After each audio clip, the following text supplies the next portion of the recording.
Good morning, good evening, good day, good afternoon. Welcome to my weekly K-pop live stream.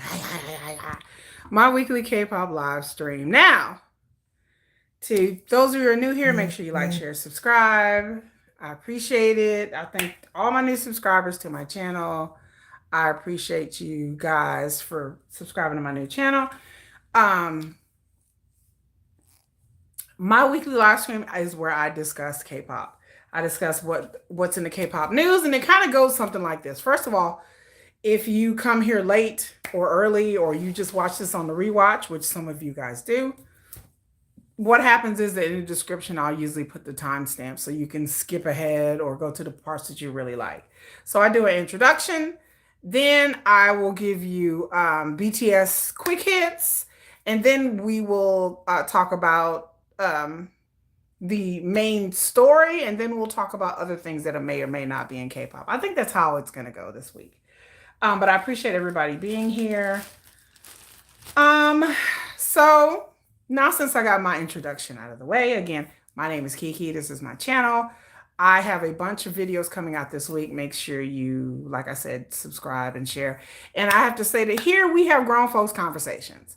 I don't do a lot of, some of my videos are kind of very like fan servicey kind of things you can take a look at. But then in my live streams, we really do, I try to have adult type grown conversations. Nothing vulgar, nothing nasty, anything like that. I try to keep it very PG with my language, but we have business conversations when we're talking about K-pop and the business. So we don't just talk about like, oh, look how cute Jungkook is. You know, I kind of save that for my videos. But on a live stream, we really talk about grown folks things here. So be prepared to have grown adult type real conversations that is beyond just the normal K-pop fluff conversation. There's nothing wrong with the fluff, but I don't do a lot of fluff in my live streams. I save that for my videos. So we shall begin. So the first thing we always talk about every week is what is happening with BTS. Okay. So what is happening? What's been happening the past weekend with BTS? There. Let me start out by saying I do not follow the BTS members on Instagram or Twitter. I just follow them. I just have a Weverse account. So if you are on Weverse, you can look me up. I'm Nomadic Kitty on Weverse. And so I don't follow them on Instagram or anything like that. Anytime I find out anything about what's going on with them on Instagram is because people post it on YouTube. I can't stand social media. I'm not a social media person.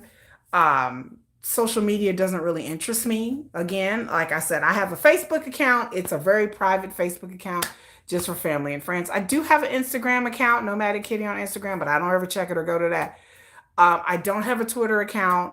I use TikTok to make videos. That's really about it. So if you guys are following them on TikTok and Instagram and stuff like that, I look to you guys to come and tell me in my, I have a post. If you subscribe to my channel, I do post a lot of things in posts that I can't make videos or shorts about. So I expect you guys to kind of keep me in the loop as to what BTS is doing on social media. I just follow Weverse. So this week, let's see, V and Jungkook they did a Weverse. I don't know if they just posted some pictures. They did a video. I don't know. I didn't see that. So Jungkook and V did that. They're still in LA. RM, J-Hope, and Suga went back to Korea. Those three are actually they attended a wedding. I believe I heard that it was their stylist's wedding. He's been their stylist for a while. RM MC'd the wedding. So MC is someone who kind of hosts the wedding and says a few things. That's always an honor. And they look like they were having a good time. And again, I bring up that somehow they went back to Korea and nobody really knew.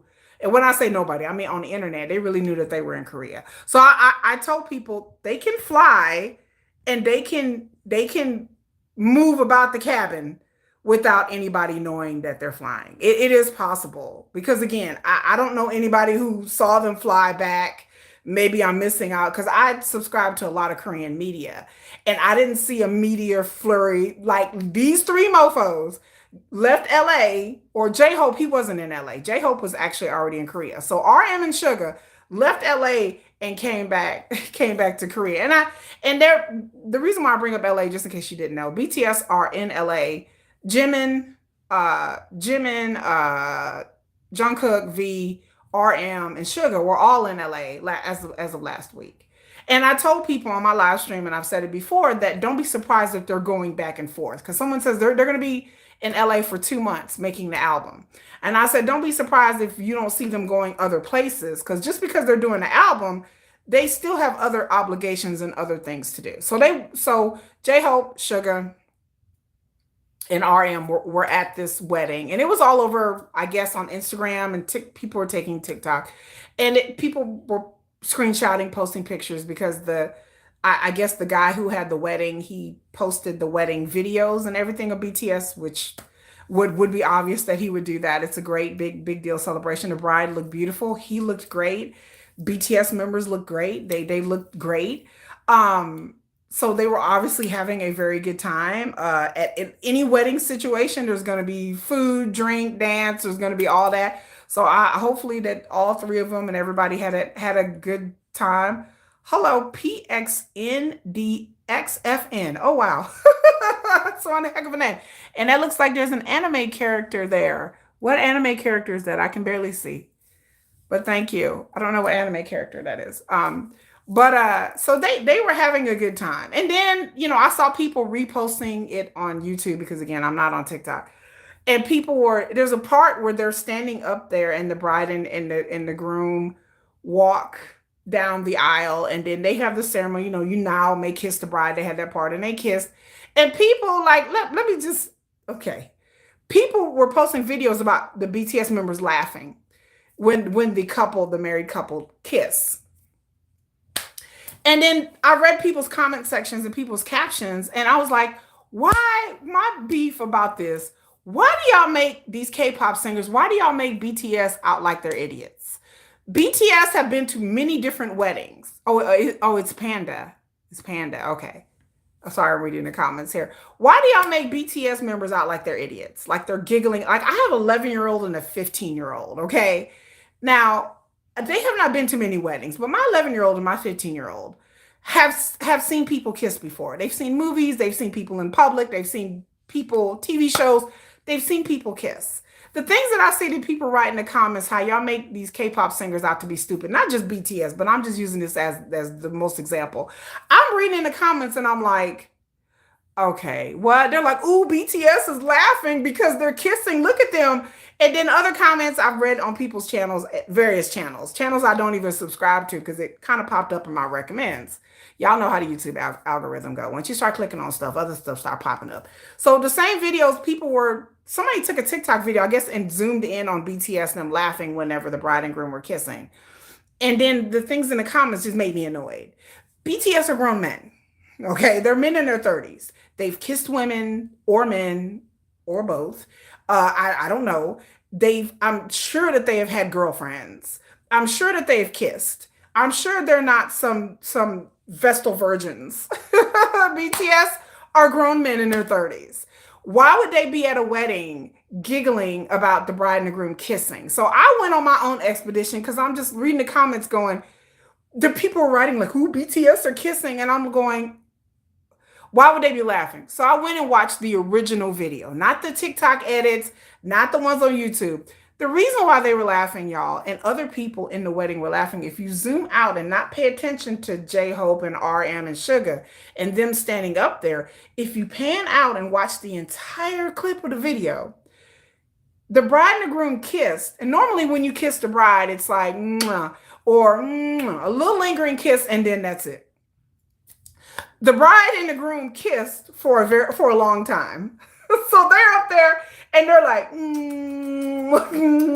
that's why they were laughing. Other people in the wedding party who were standing up there, if you pan the camera back and not just focus on the BTS members, you will see that the people sitting down were laughing and other people were up there laughing as well. It wasn't just RM and J-Hope. Yes, they were kissing. It was the kissing that were making people laugh. It was a very long kiss.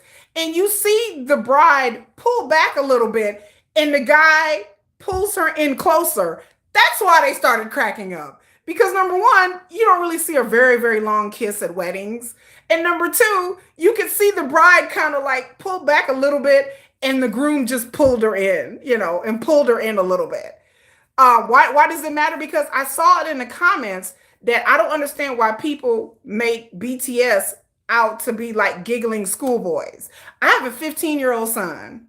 If two people, if he's watching a wedding and people kissing, he would just be like, most people be like, okay. But the things in the comments making BTS like some innocent 7-year-olds, not even teenagers, 7-year-olds. Oh, they're giggling because they're kissing. Why would they be giggling about them kissing? Oh, they've never seen kissing before. They've been to wedding. BTS, all three of them, J-Hope, RM, and Suga, have all been to weddings. They've all been to weddings of friends, family members. The things that were said in these captions and these comments that I've read, I'm like, why do y'all want y'all K-pop singers to be 7-year-olds? Why would you want them to make out like they're dumb or they're immature? They're not. They were laughing. They weren't the only ones that were laughing. They're not laughing because two people are kissing and they're just, ooh, they're so innocent. I've read that in comments. They're so innocent that they're giggling because they're kissing.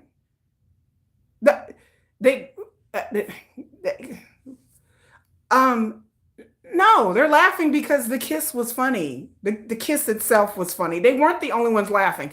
Then on top of that, when Suga and J-Hope were laughing, other people laughing, I'm like, well, you do know at weddings they drink.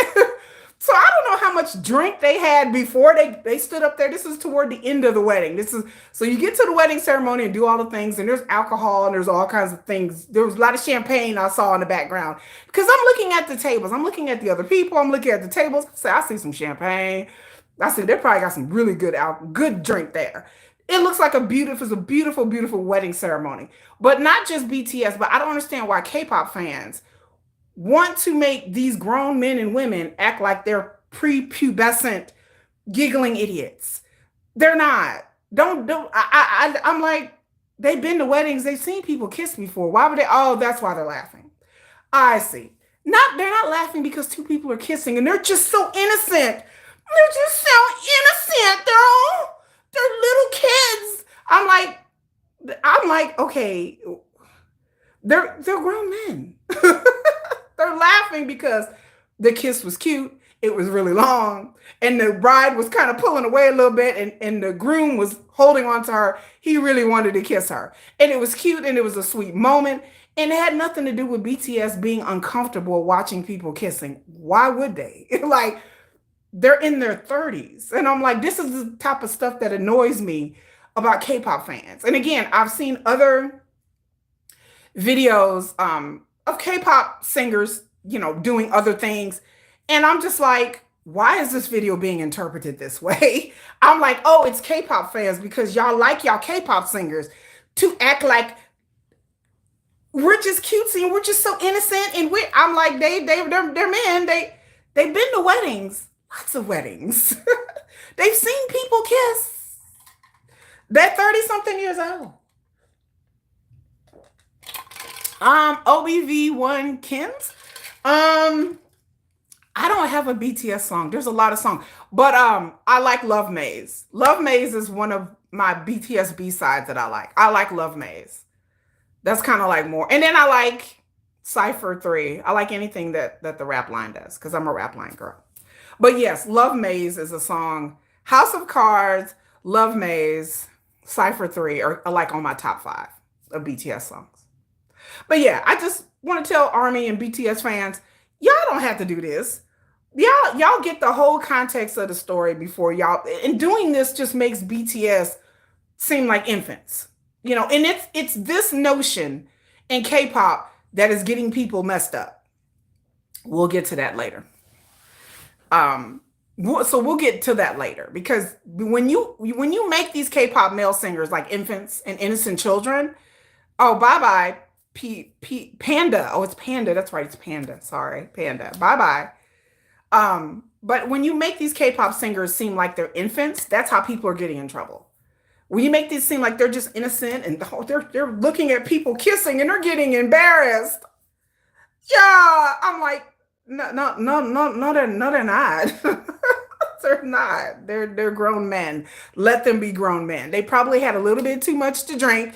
Do when you get to drinking, you get a little bit giggly. And well, I don't know about J-Hope. I would say J-Hope no. But J-Hope, he get to drinking, he get quiet. So I would say J-Hope probably wasn't quite inebriated. Not unless things have changed. But Sugar was giggling and laughing again.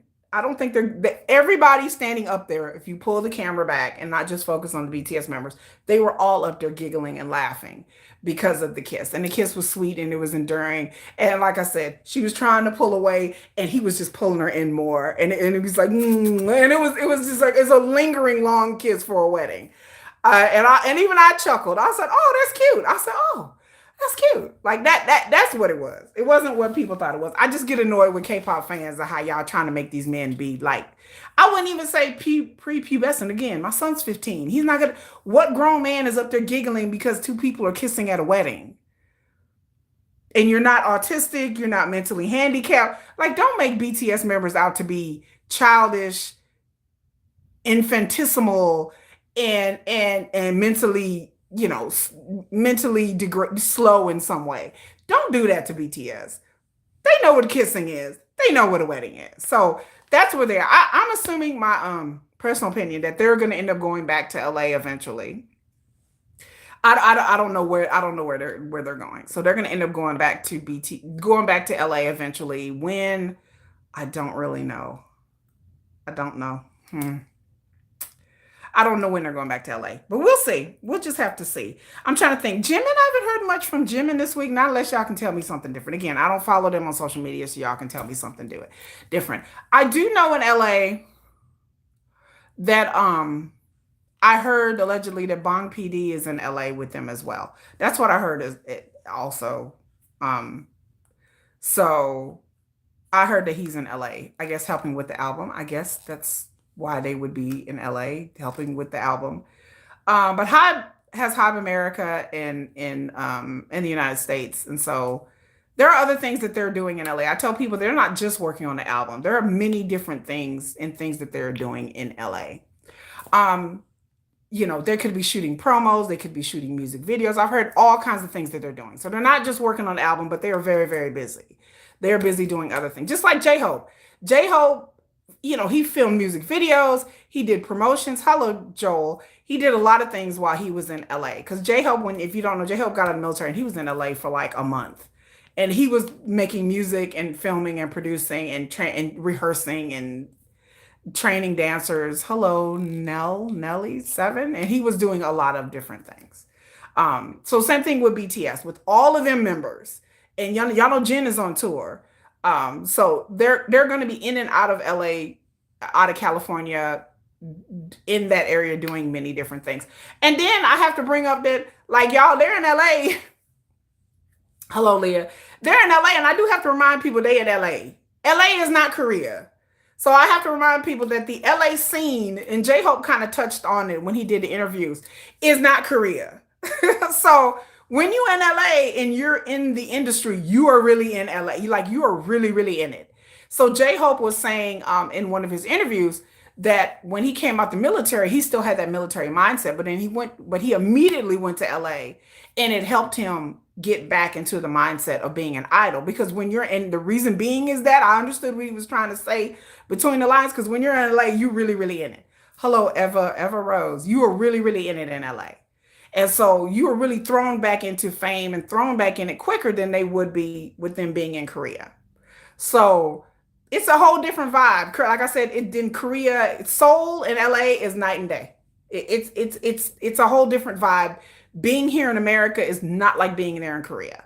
Again, I expect BTS to be working, doing things, and I also expect them to be hanging out and partying. Like, I expect them to be hanging around producers and people on their staff, people at HYBE America. We don't know what collaborations and producers are working with. They're working with all kinds of people there.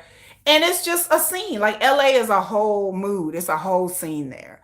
So I tell people, like, the expectations are kind of, limitless as to what they're doing in LA. But also people got to understand they are in LA. Hello, Tamira Susan. So in LA, BTS got the red carpet rolled out for them. Sugar ain't got to worry about that scooter stuff no more. Like I said before in my other posts and my comments, I was like, y'all know the women gonna try it. Like, I'm just gonna be honest with you. Like, I kiki and call about it, and I make jokes, but I'm being serious. Y'all know the women gonna try it. Like, it's LA, baby. It's LA. I'm sure they're being invited to parties left and right, and some may go, some may not go. We don't know. So, K-pop Demon Hunters, I have a whole video coming out next week. I still have to edit it on my review of K-pop Demon Hunters. K-pop Demon Hunters. I have a video coming out this week about K-pop Demon Hunters, but I am going to talk about it in a minute.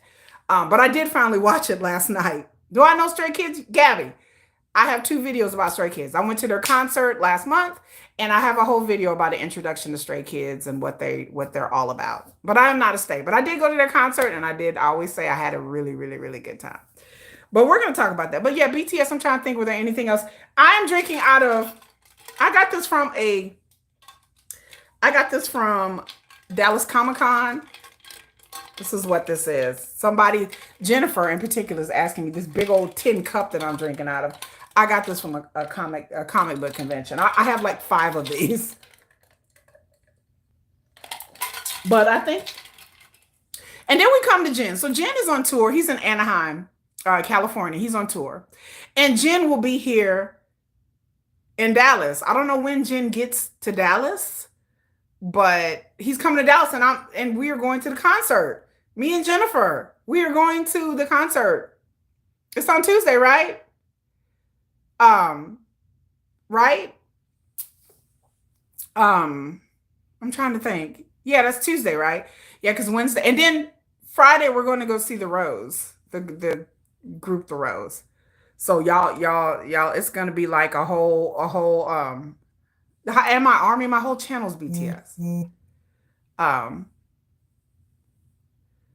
Yes, Tuesday. I had to verify with Jennifer. Yes, Tuesday. Tuesday, we're going to go see Jen at American Airlines Center. Oh, you wish? Ava said she wished she could go to Jen in Tampa. In your dreams, Ava, I will be filming it, and I will be vlogging it, and I will be filming it, watching Jennifer stay out of my video. Every time I film a concert, you can just see Jennifer just back in here. She break dancing. She be moving her head like this. She'd be like, I'm like, girl, wait. She'd be like, I'm trying to be in these videos. So you may hear Jennifer in the background, but you won't see her because she be ducking and diving. She'd be like Janet. It'd be like Janet Jackson, like 2000. She'd be like, control. She'd be doing her Janet Jackson. Control. She be ducking and dodging out these videos, y'all. It be having me laughing. She really good at it too. She's smooth about her shit. Oh, you're going to see Jen when he's in Newark. Oh, hello, Marie Miller. You're going to see Jen? I'm going to see Jen on Tuesday. So I will do a whole vlog, and then I will report back, and I will post some shorts about me. And this is my first BTS concert. This is my first. So I am new Army. I became Army. It ain't even been a year yet. So my bias is Sugar. It's been a long year. Oh, you was at Sumfest last night in my heart. Jen is the real deal. Jen is the real deal, huh? Well, okay. Well, I've said I'm not a big fan of Jen's music. J-Hope is more my speed. Sugar's more, I'm a rap line girl. But anytime a BTS member comes, if they come to Dallas, I'm gonna go. I'm gonna go. Like if BTS comes to Dallas, I'm gonna go. J-Hope went to San Antonio. I didn't want to drive 4 or 5 hours to San Antonio. I can't be driving. I got a bad back and a bad knee, so I wouldn't have made it, girl. Thank you, Olive B. And I am, and then the Jen tickets weren't even that expensive. I don't think the J-Hope ones was that expensive. You two, your first BTS concert? I can't wait. Yeah, I love them all, but so I can't wait. I'm very excited. I was invited to this Army after party, but I can't because Wednesday morning I have to get up really, really early. So, they were like, oh, you want to come to this Army after party? And I'm like, baby, we too old for that. Jennifer be like, no, we not going, no, cut it, cut this. Jennifer be like, hell no. And so there's one on Tuesday after the concert, and there's one on Wednesday. And either way, my next week is so busy. I started cranking out videos this weekend. If y'all look on my playlist, I have a Jungkook video, and then I have another video coming out, and I'm editing the K-pop Demon Hunter video. I have to do all this because my next week, my days and nights. Jennifer said, "Are they gonna drive you home? Cause I ain't sticking around. I can drop you off at the after party, but I'm not coming to get you." I don't think I have anyone to drop me off at home. So I'm just going to skip the after party on Tuesday and Wednesday. I just can't do it.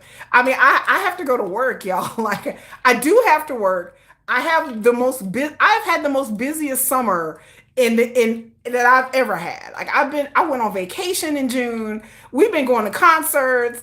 My son is learning how to drive, so I have to teach. My son had driver's ed. I'm teaching my son how to drive. Like, there's a lot of things that are going on right now. I just feel like I need a vacation. I'm gonna get there, but I do a lot, so I can't do the after party. I cannot do it. I was there like, you want to come? I'm like, my schedule. You flying home to New York? He's gonna be next door in Jersey. You double biased, Sugar and JK. Oh my God, I was almost double biased too. I adore J-Hope's music. Oh, you share a birthday with Sugar? You're Pisces. My mom and Sugar share. My late mother and Sugar has the same birthday.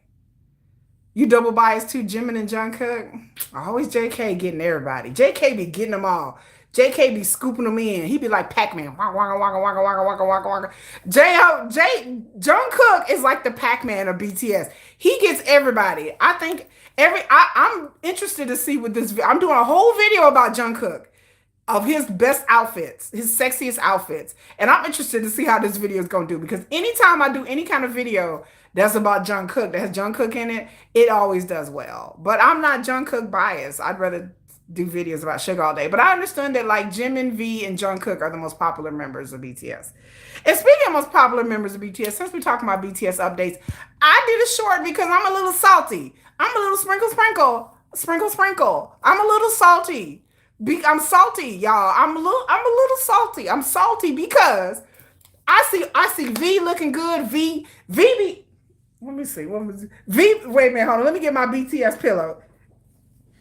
V be all like this. Hey, mama. Hey, 안녕하세요. I was like, V, if you don't get your ass. You love RM, I love RM too. So V be. V all be up on he be on the Weverse. Anya, I say, I'm like, V, won't you back up? V be all on the video. V wake up, do a live stream. V is cougar bait. Yes, Aline, V is trying to trap us, y'all. V come on here. He come on here with his look. He come on here like this. Hey, everybody, I'm V. He come on here talking. I said, V, you don't get off my line. You don't get off my phone right now. I be trying to sleep, and V be like, he gotta have like some tank top on. And I know, 안녕하세요. Like, V, I'm like, V, what are you doing? I'm like, V, oh my God. Like, V has no shame no more. He went to the military. He got all buff and good looking. He be waking up, sleep. He be eating breakfast. He be listening to music. He be having these little tank tops on. He be having these little jackets when he had no shirt on underneath. I'm like, V. I was like, V, why are you? Yes, V is very handsome. V dragged me in the rabbit hole, girl. V almost got me, girl. He was dragging me, and I was like, no, V, no. And he was like, come on, girl. I was like, no. He's like, come on, girl. I was like, no, V. I had to put the holy water on V, baby. So he be dragging me in there. And then now Jin is doing, after his concerts, he do live streams. So Jin, I really wasn't paying attention, but the last Weverse live streams, Jin got his hair up. Now, if y'all don't know me, I've always talked about Jin having his hair up is my bias killer. So Jin has his hair up out of his face. Okay. And I'm just like, okay. And it's looking a little like moist, and he has his hair up. I can't deal with Jin with his hair up. So Jin is on Weverse with his hair up, just Just eating, he eating, Jin looking good. I'm looking at Jin like, who said BTS sucks? Oh no. Have you seen the tight shirts he wearing? Yes. V is over here just got these shirts on and he fit me like, I'm like, sir. Were you Blackpink? I am a Blink. What are you talking about? I'm a Blackpink fan. I talked about Blackpink last week in their tour. I'm a casual Blackpink fan. If they were coming to Dallas, I would go to the Blackpink tour. I would drag Jennifer, even though she don't want to go. Even though I have some harsh criticisms about that Blackpink tour. But I'm a Lisa, I'm a Lily, I'm a Lisa fan. So Lisa's my girl. Why would I have anything against Blackpink? I love Blackpink. I even like their song Jump. I was singing it. I don't care. I was like, there's no hatred of Blackpink here. I don't know what y'all do with other armies. I don't hate any other group. There's none of that is on my channel. Um, Jenny is beautiful. Like you'll hear none of that on my channel. And I don't have nothing against Blackpink. There's no rivalry. They're all friends. They all go to each other's concerts. They all cool with each other. Speaking of Blackpink, RM and Sugar was in California last week at their tour. And they were up there just vibing, hanging out. But I can't do no Weverse. So Jungkook is on. Jungkook did not Instagram live where he's trying out equipment. He had headphones on and he had a microphone. He's like, hello, hello. I was like, so somebody posted it on YouTube and I was cracking up laughing. Cause I was like, Jungkook is out here trying on equipment. Talking about, hello, hello, I know. And then he came on real, he changed. And then he changed his icon. Someone said on his Instagram to like this little symbol that's supposed to be his branding. And I guess he was tired of his cell phone. So he got a headphones and a microphone. And he's like, I got a brand new microphone. Like, yes. And I was like, okay. So through all of this, RM before the wedding, RM went online and he on his Instagram, he posted pictures of him dressed for the wedding. And RM looked real nice. His hair was up. He was looking good. J-Hope, of course, is everywhere. J-Hope has got me in such a chokehold right now. I'm like, J-Hope got me in a chokehold every day. All it is. But one thing's missing, like I said in my short. Where is my bias? I'm glad y'all enjoy. All these V fans are like, woo V. All the Jungkook fans is like, we can't wait until Jungkook start falling asleep and drunk on the live stream. I'm like, great. Jimin's up there. Jimin's up there drinking beer, being funny, drinking beer, being cute. Jimin's up there on trying to hide his nipples while he has a see-through shirt on. He's like, all of this. And then here I am like, oh, this is cute. Oh my God. And I'm like, where am I bias? Yo, where's my bias? I'm like, everybody, it's a party. It's a party. Armies are having a party. They up all night doing live streams. Girl, and here I am just like, oh, that's cute. Oh,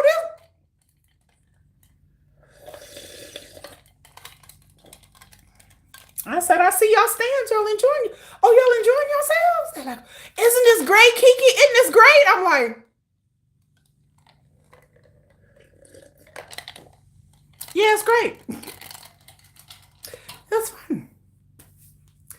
Yep. As I sit here going, where is my bias?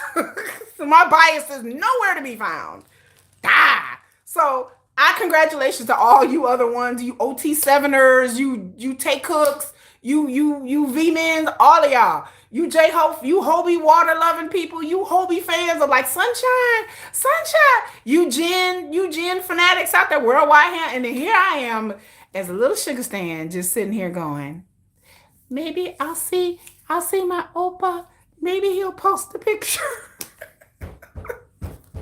You have the V fan and they well fed. They well fed, honey. Like, you know, they well fed. So I'm just like, okay, well, you know, how did BTS disrespect Islam? I want to know. Tell me how they disrespect. I want to know. Let me know. I know a lot about Islam. Assalamu alaikum. Tell me. Sugar was at the Blackpink concert, yeah, and the wedding. Oh, here come Moonlight. I want to know. I got some Muslims in here. Wait a minute. Hold on. You can't be talking about BTS disrespect to Islam. You have to give me some examples, honey. I'm not a Muslim novice, baby. I know a lot about Islam. I know a lot about the Holy Quran. Assalamualaikum, my salam. Yeah, I know about all that. You got to explain it to me. Sang it in his song. Which song? I want to know which song. I don't know. Somebody, I can't read your name. Someone said, wasn't the RM situation already cleared? I don't know. Sugar is the king of swag, I know. But Sugar, and I understand why Sugar's laying low. I get it, y'all. I understand the scooter thing. I get all that. And I understand why. But it doesn't mean I have to like it. What do you think if Lisa and Jenny started dating? Oh, Jesus Christ Almighty. I heard Jenny already got a man. A millionaire. She's dating. Or at least was. In his song, which song? It's not his song, it's someone else's song. Oh, it's someone else's song. Well, which song is it? Like, what song? Who wrote the song? I want to know which song. You have to tell me which song. I can look it up right now. I got a whole internet right here. And whose song is it? Oh, it was somebody else's song. Okay, well, whose song was it? What song is it? I can look it up. Again, I got the internet. Do you think Lisa and Jenny look cute together? I never thought about them like that ever. But that's what they want to do. I ain't got no problem with it. That's how they get down. That's fine. Um,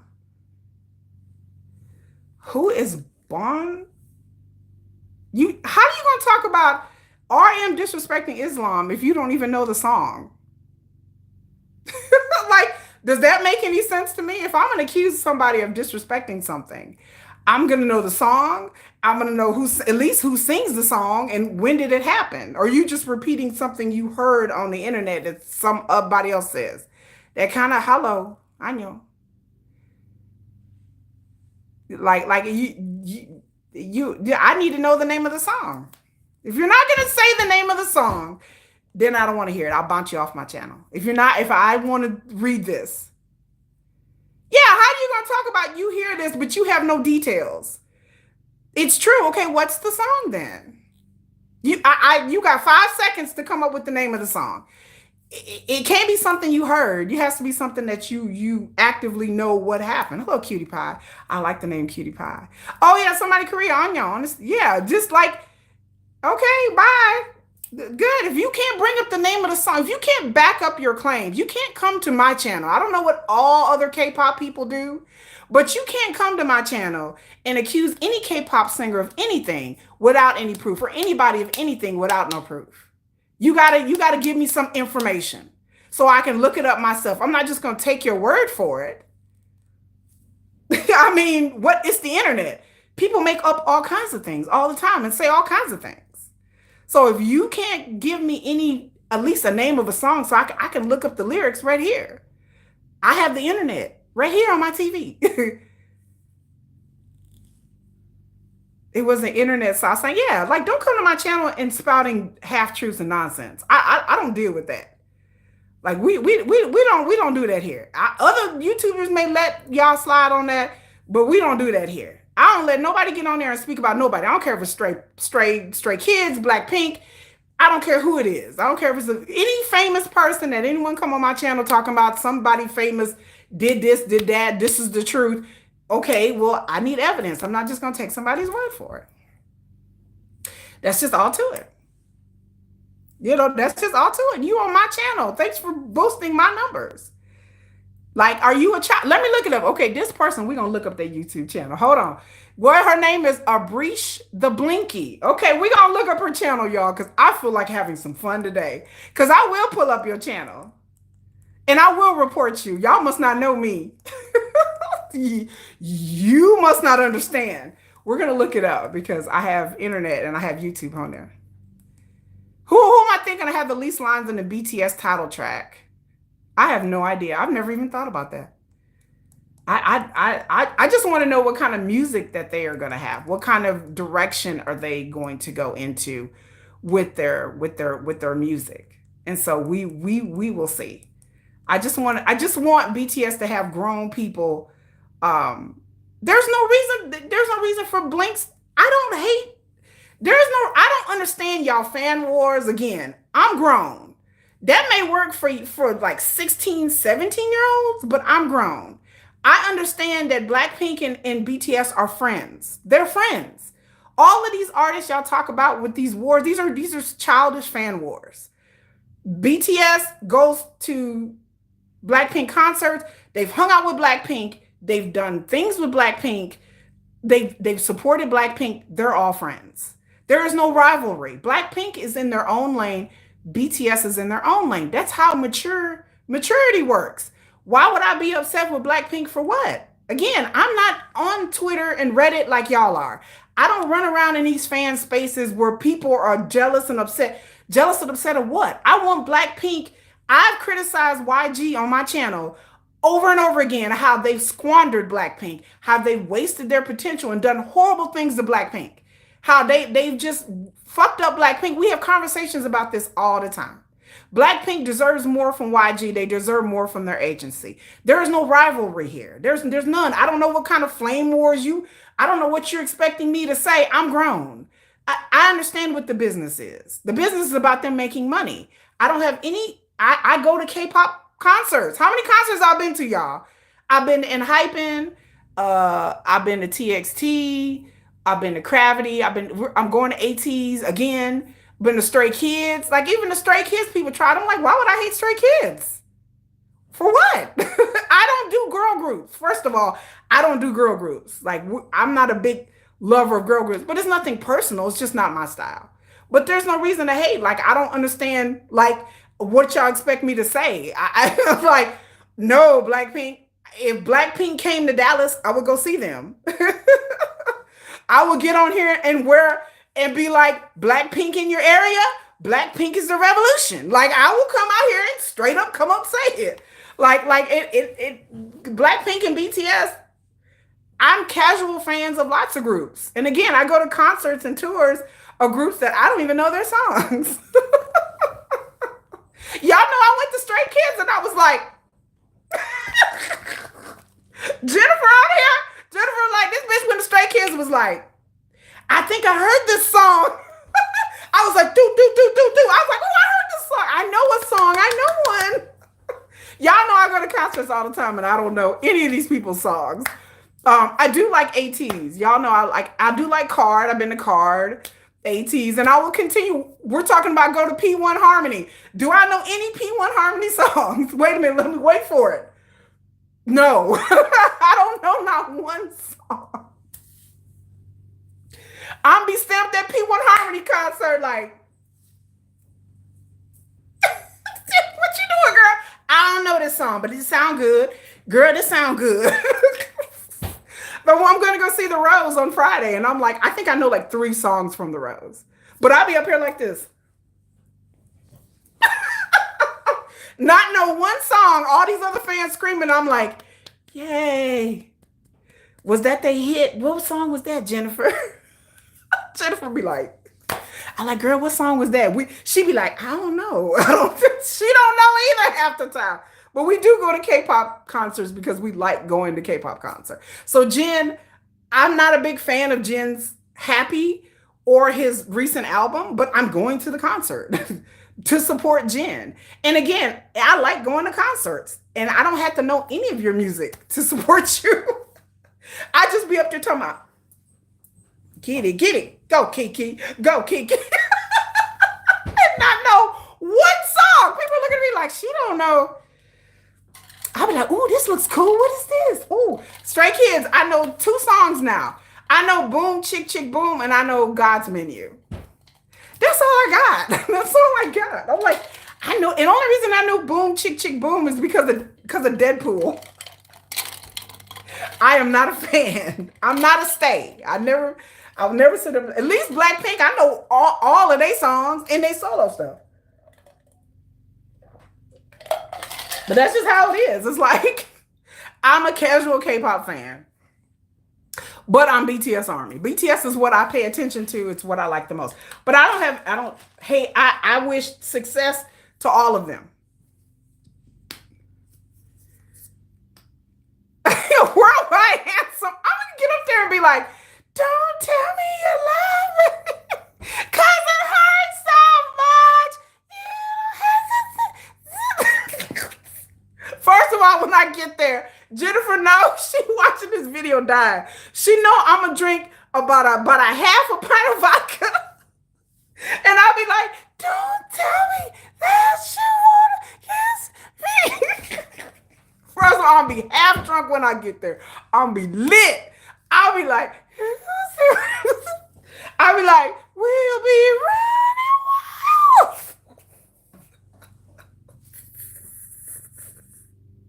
Cause I go to all these concerts and I be half drunk, y'all. I'm just gonna keep it real. I be drinking. I be sitting there. I'm like, and then we go get something to eat. And Jennifer knows, she's like, we're gonna get some alcohol.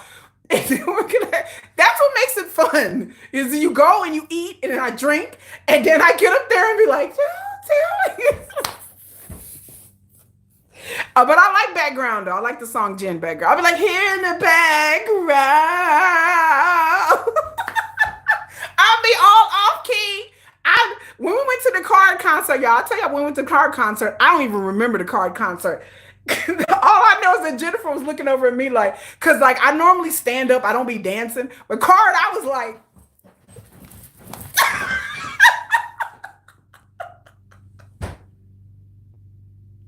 I was Jennifer like, "You okay?" Card, I think I barely made it to the bathroom because I was so drunk. So so I just let y'all know what happens when we go to concerts. It is an experience to behold.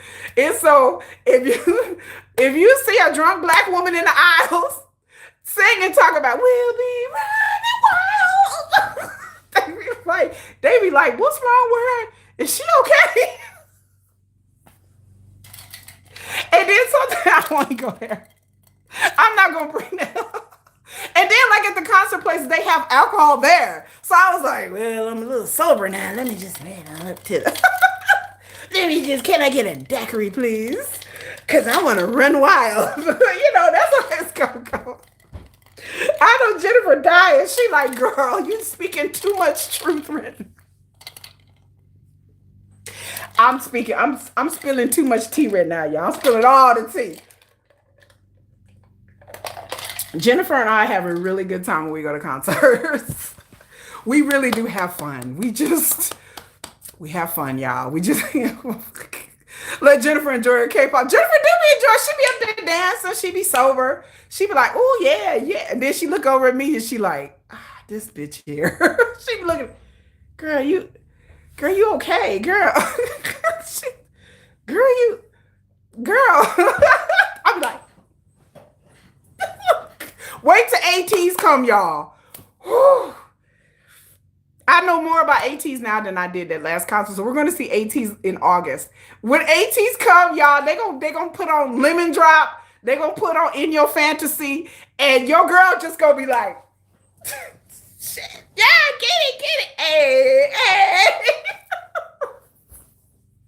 I'm beginning because at least I know their songs. So Jen, I'm gonna throw my hands up and I'm gonna sing a little bit. So I'm ready for BTS to come. When BTS do their tour, I'm for sure gonna be there. I've had my money already saved up. I've already promised Jennifer that we are going. And when BTS comes out there, I'm gonna lose my voice. I'm gonna be screaming. I'm just gonna lose my mind. Like I'm really going to lose my mind. Like I really gonna be screaming. Y'all, my voice is gonna be gone because I'm gonna be screaming so much. I can see it. My AT's bias. Okay. Wait a minute, y'all. We talking what? Wait a minute. Let me see. Let me pull them up. Jennifer know what it is, but she not logged in. Which one's my okay? Hold on. Let me pull it up. I'm finna tell y'all my AT's bias because I always forget his name. Wait a minute. Which one's my bias, Jennifer? Are you here? She knows which one it is. Okay. My bias is John Ho. He is my bias. I call him Little Miss Thickums. What do you think about YG giving Baby Monster revealing clothes to more younger members? I didn't know that they did that when they first debuted or recently. Because recently I just saw Baby Monster, the song. I forgot the name. Baby Monster got a new song out that I find very annoying. It's a lot of colors and they're just, yeah. My bias is Jung Ho because he did that song Everything. You are my everything. Girl, that was my song. I don't even like slow music like that. But I call Jungho my Mr. Thickums because I think he's thick and he's cute. And apparently he has back problems, and I have back problems. He has knee problems. I have knee problems. So yes, Jungho is like my favorite. Jungho. Is it? Yes, Jungho. That's his name. Jungho is my favorite. Yours, Mingy. So is who is that's not Jennifer's favorite. I don't know that. Okay, I don't know the members of ATs, but I know that Jennifer likes Mingy. And there's another one. What's his name? Starts with the S. What's his name? Segquan. I think that's her bias. I have AT stuff like all in my house. Like you can see my walls. I have all kinds of ATs stuff. Because when we went to ATs, we went through the VIP, and we got like a whole goodie bag full of stuff. So we ain't doing that no more because we stood outside for 3 hours. But yes, I think she likes Saquon. Yeah. But anyway, those are my BTS updates. I'm still waiting for Suga. I'm still waiting for Yoongi. Hello, lovely Essen. I'm still waiting for Suga to appear. But I understand. Again, I am being patient with my bias because Songhua, yeah, that's his name. So I understand. Wait, hold on. My dryer is going off. My dryer makes this little tune. I need to tell my kids to take the stuff out of the dryer. Anyway, we ain't gonna go there. I need to tell my kids to take the clothes out the dryer. I'm getting distracted, but hopefully Sugar will show up. So anyway, that's all I have to say about the BTS updates. Hive. My next update is Hive. Hive. I don't know if I said this last week. Hive has Hive in Latin America. They're looking for a Latin America. You miss young men. I missed. Hive is having. They have Hive Latin America. They're also coming Hive India. And Hive announced just this week that they're doing open calls for talent. So you can go to one of their offices, but if you're not near one of their offices, you can actually email and send in tapes, audition tapes of you singing, dancing, doing your thing or whatever. So I just try to tell everybody, if you got some talent and you want to be an idol, Hive is looking for like I believe the next international group. It might be a boy band. I really would love to see a boy international group. I don't care if it's from Hive. I don't care who it's from. But I'd really like to see and I understand that there is a British boy group out there that I've covered on my channel. But I want to see Hive do a international, like a male version of Cat's Eye. That's what I want to see. And I think that, I don't know if they're trying to do that, but I would like to see that because I love Cat's Eye. Y'all know I'm not into girl groups, but I support Cat's Eye 110%. I like their music. Hive is trying to go universal. Yes, Hive's gonna get aliens. They're gonna send a message out. Dear aliens in Mars, if you would like to be a K-pop singer, Hive want the whole world. They are trying to expand because they understand that there's only so much money they can make in South Korea. They understand that. Are you from Turkey? Stray Kids fans. Hi, Stray Kids fans. Hello, Turkey. Turkey. But Hive is trying to do whatever they're trying to do to expand their market. Now, as to whether it's going to work, I don't know. Cat's Eye is pretty popular. What do y'all think? I think Cat's Eye is pretty popular. And Cat's Eye, I have to say, again, I say it before I say it again. Whoever does Cat's Eye styling, they need a raise. Because to me, Cat's Eye always look good. They always are styled in their videos very beautifully and very unique. And they always look very pretty. And they always look very unique. They're not like very cookie cutter like the rest of the end. You love Cat's Eye? I love Cat's Eye. Like I said, even though I'm not into even though I'm not into girl groups, I support Cat's Eye all the way. They're supposed to be coming to Fort Worth, but because somebody don't want to go to Fort Worth, Jennifer says she's never going to Fort Worth ever again. We went to Fort Worth and we had a horrible time going to see Gravity. Your bias is Laura. My bias is Laura too. She's my bias too. But Cat's Eye, I want them to do well. I want them to be up there. But I think Hive, yeah, I would like to see them do an international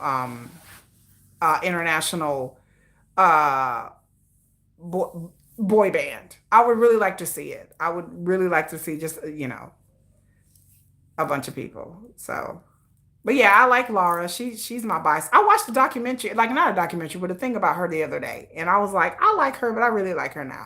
So I like her. And I like Cat's Eye, and I subscribe to them on Weverse, and their hijinks and their shenanigans. But again, I'm not into girl groups, so girl groups is just over my head as to why people stand and follow girl groups. It goes over my head. I'm gonna do. I did a whole video about why I don't like girl groups really, but I have to edit that video. But I'm working on it. So all these people out there, you think you have talent? Go to, I think, hive.com or whatever, and have at it, y'all. Have at it. Just do your thing. Just do your thing, and have at it. See if you can. You want to make it. You want to make it in the industry. Go and try out for Hive. They're looking for talent. So I appreciate Hive trying to expand their brand and trying to do more in the entertainment spaces. So I really appreciate it. Do you know about Pakistan? I know about Pakistan. Um, so I do appreciate what they're trying to do. You audition as a joke. I don't know. You know what? Worse have happened. There are some people that have auditioned as K-pop singers as a joke. We all look, BTS Army. Y'all know what happened with V. V auditioned, and he was there with his friend. He wasn't even going to audition, and they were like, "Come on, audition," and he was like, He was like, "I guess." And look what happened to V. So V wasn't even there to audition. He was there to support his friend. Stranger things have happened. There are other trainees that have fallen into being a trainee just by accident. So some people go in it, oh, it's just a joke, and then they like, oh my God, oh my God, like stranger things have happened. Can I make a finger heart? What's a finger heart? Y'all explain it to me. Let me look it up. I got my computer. But yeah, stranger things have happened. So this brings me on to just a quick hit for my next video. There is a rumor going around online, and I did a 10-minute video that's going to be released later this week about somebody in a Reddit group. I don't know which one because I'm not on Reddit. Has accused a member of a K-pop group, a male member, that's one of the big three, of drugging them, putting something in their alcohol and at a bar and eating one and essaying them. Now, if you guys are on my live streams, many moons ago, months ago, I brought this up. I said, y'all, there's a rumor going around about a K-pop boy band member that has done something. And I said, I don't know if the story is going to be big, but I said, I think it's going to hit, but I'm not sure. So if those of you who come to my live streams frequently, you can remember me saying this months ago. I believe this is the same story. And so this person has went on Reddit a couple of months ago and posted their story. And they said they ended up getting deported. Now, I didn't know this person ended up getting deported out of South Korea, but they are not, they're a foreigner. And they're saying that they met a boy band member at a bar and they bought them a drink. And then after drinking the drink, they felt woozy and they pretty much like saying that they blacked out. And the next thing you know, they woke up or came to a little bit and they were at this boy band member's apartment and they were apparently essayed. So, and again, this story, I didn't know until somebody made a YouTube video and somebody made a YouTube short. And I freaked out because I'm like, this is the story I talked about. I was like, I've barely mentioned this story. I said, something big's coming, y'all. I said, there's some boy band member that pulled a Moontail because we were talking about Moontail. And I said, there's somebody else that did something just like this. And I didn't think nothing of it. And I thought that this person was going to come forward. But apparently they went to this person, the agency, and they tried to contact this person's agency and they tried to do everything that they could. And apparently it did not work. And then eventually they said that they went to their embassy to explain to them what happened. And they eventually ended up getting deported because this boy band member's agency kicked him out of the country. Again, that's the part I didn't know. But this story has been around. This is not within the past couple of months. This story has been around for a while. And it wasn't on Reddit. It was in the Korean boards. And like I said, I called this long time ago. I said, oh, because I heard the story. I read the story. I heard a little bit of buzz in it in Korea, but I knew this person was a foreigner. They are definitely a foreigner. It's been going around for a while. Yeah, it's been going around for a while. Now it's gotten to American shores. Now you have YouTubers and other people on the internet talking about this. But again, 6 months ago, I brought this up in a live stream because I heard this story in Korea. Then people are saying that this person doing cloud chasing. And I have a whole video telling y'all my opinion on this story. And just me telling people that it doesn't seem very far-fetched. Again, for them to be deported, I have some real opinions about that, them being deported, of what country. I don't think this person is from America. And they said one of the big three, so they didn't say Hive. So we're not, so thank God. Phew, I was like, well, it's not Hive. But I can say I do know what agency it is. And I think in my live stream, I said what agency it is, but the person has changed up saying it's one of the big three. But I do know what agency that was floated out there. And I'm not going to say it, and I don't say it in my video, but I know what agency it is. I know what agency that was out there. And yeah. And I think I said it I was trying to go back. I was like, which live stream did I say that? Because I said the agency. But I was like, I don't want nobody coming after me. I didn't do it. You know what? This is all alleged. Let me cover it up and say allegedly. But this person really did post this on Reddit. And so now people are debating whether they're clout chasing, because this happens in K-pop. People make up all kinds of things. But again, for me to say that I heard this story a while ago and I heard this story in Korea, first this person or whoever, I don't know, somebody posted this in Korea first. So that's all I got to say. But I have a whole video coming out this week where I discuss it in my theories, but I don't rat out the agency because, and I want to kind of say that I kind of know what boy band it is, but I'm not going to say. I'm not trying to go to jail. I'm not trying to get my channel yanked. But I kind of know, like on the cool, I know at least 2 boy groups in this agency that people have said it was. And if you go dig far enough, you can find it. But you have to go way back. You have to go about 6-7 months ago and start like looking at things. But in the beginning, they said what agency it was. So, and what boy band it was. And it was pretty shocking. It's always shocking. So I tell people that, you know, again,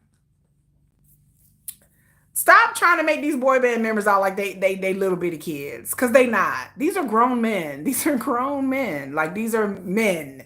And some of these people in these K-pop groups are not on the up and up.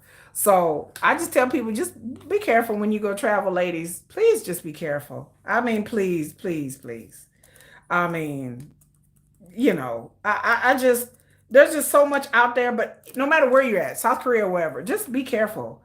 You know, it's a lot out there. And we've discussed it before on my live streams about South Korea and the subculture of South Korea and you would think that K-pop members wouldn't participate in certain things, but I've said it over and over again. I'll beat this drum. I'll beat this dead horse forever.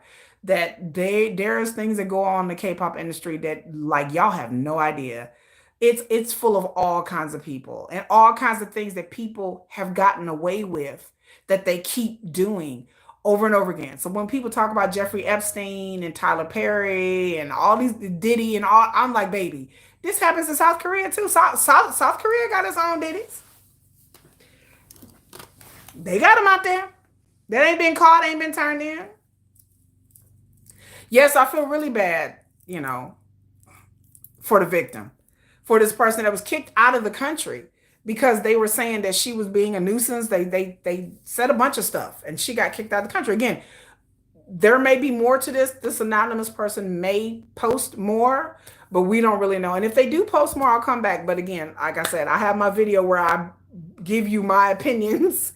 And again, if you been on my live stream, you subscribe to my channel, you understand how I feel about the K-pop industry. I like K-pop, But the things that fans do, I was like, if fans really knew what was really going on, then it would be a different thing. Also, let me bring up another thing. Let me bring up another quick hit before we get to Min Hee Jin. I'm gonna get to Min Hee Jin and HYBE. That's the last thing I'm gonna talk about, this Min Hee Jin and HYBE thing.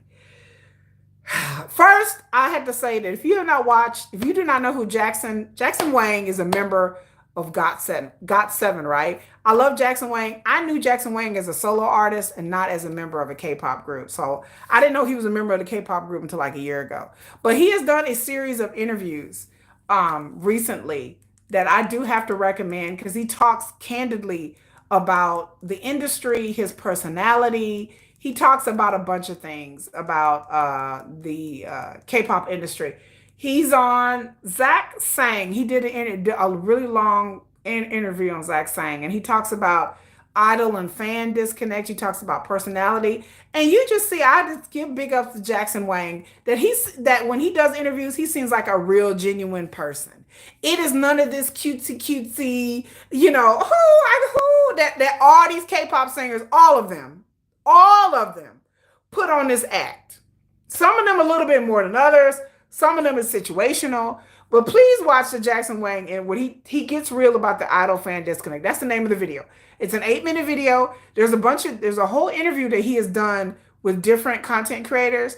And this one is Zach Sang that he did. And it was released just today. And you will see he's like, this is how I really act. And you can see Jackson Wang is real. Like the way he acts and the things he say is real. And he talks candidly, not about anything essay or anything, but he talks candidly about the industry. So I recommend that you go on, after this video, go look it up and you will see Jackson Wang talking about the industry and him being a real person.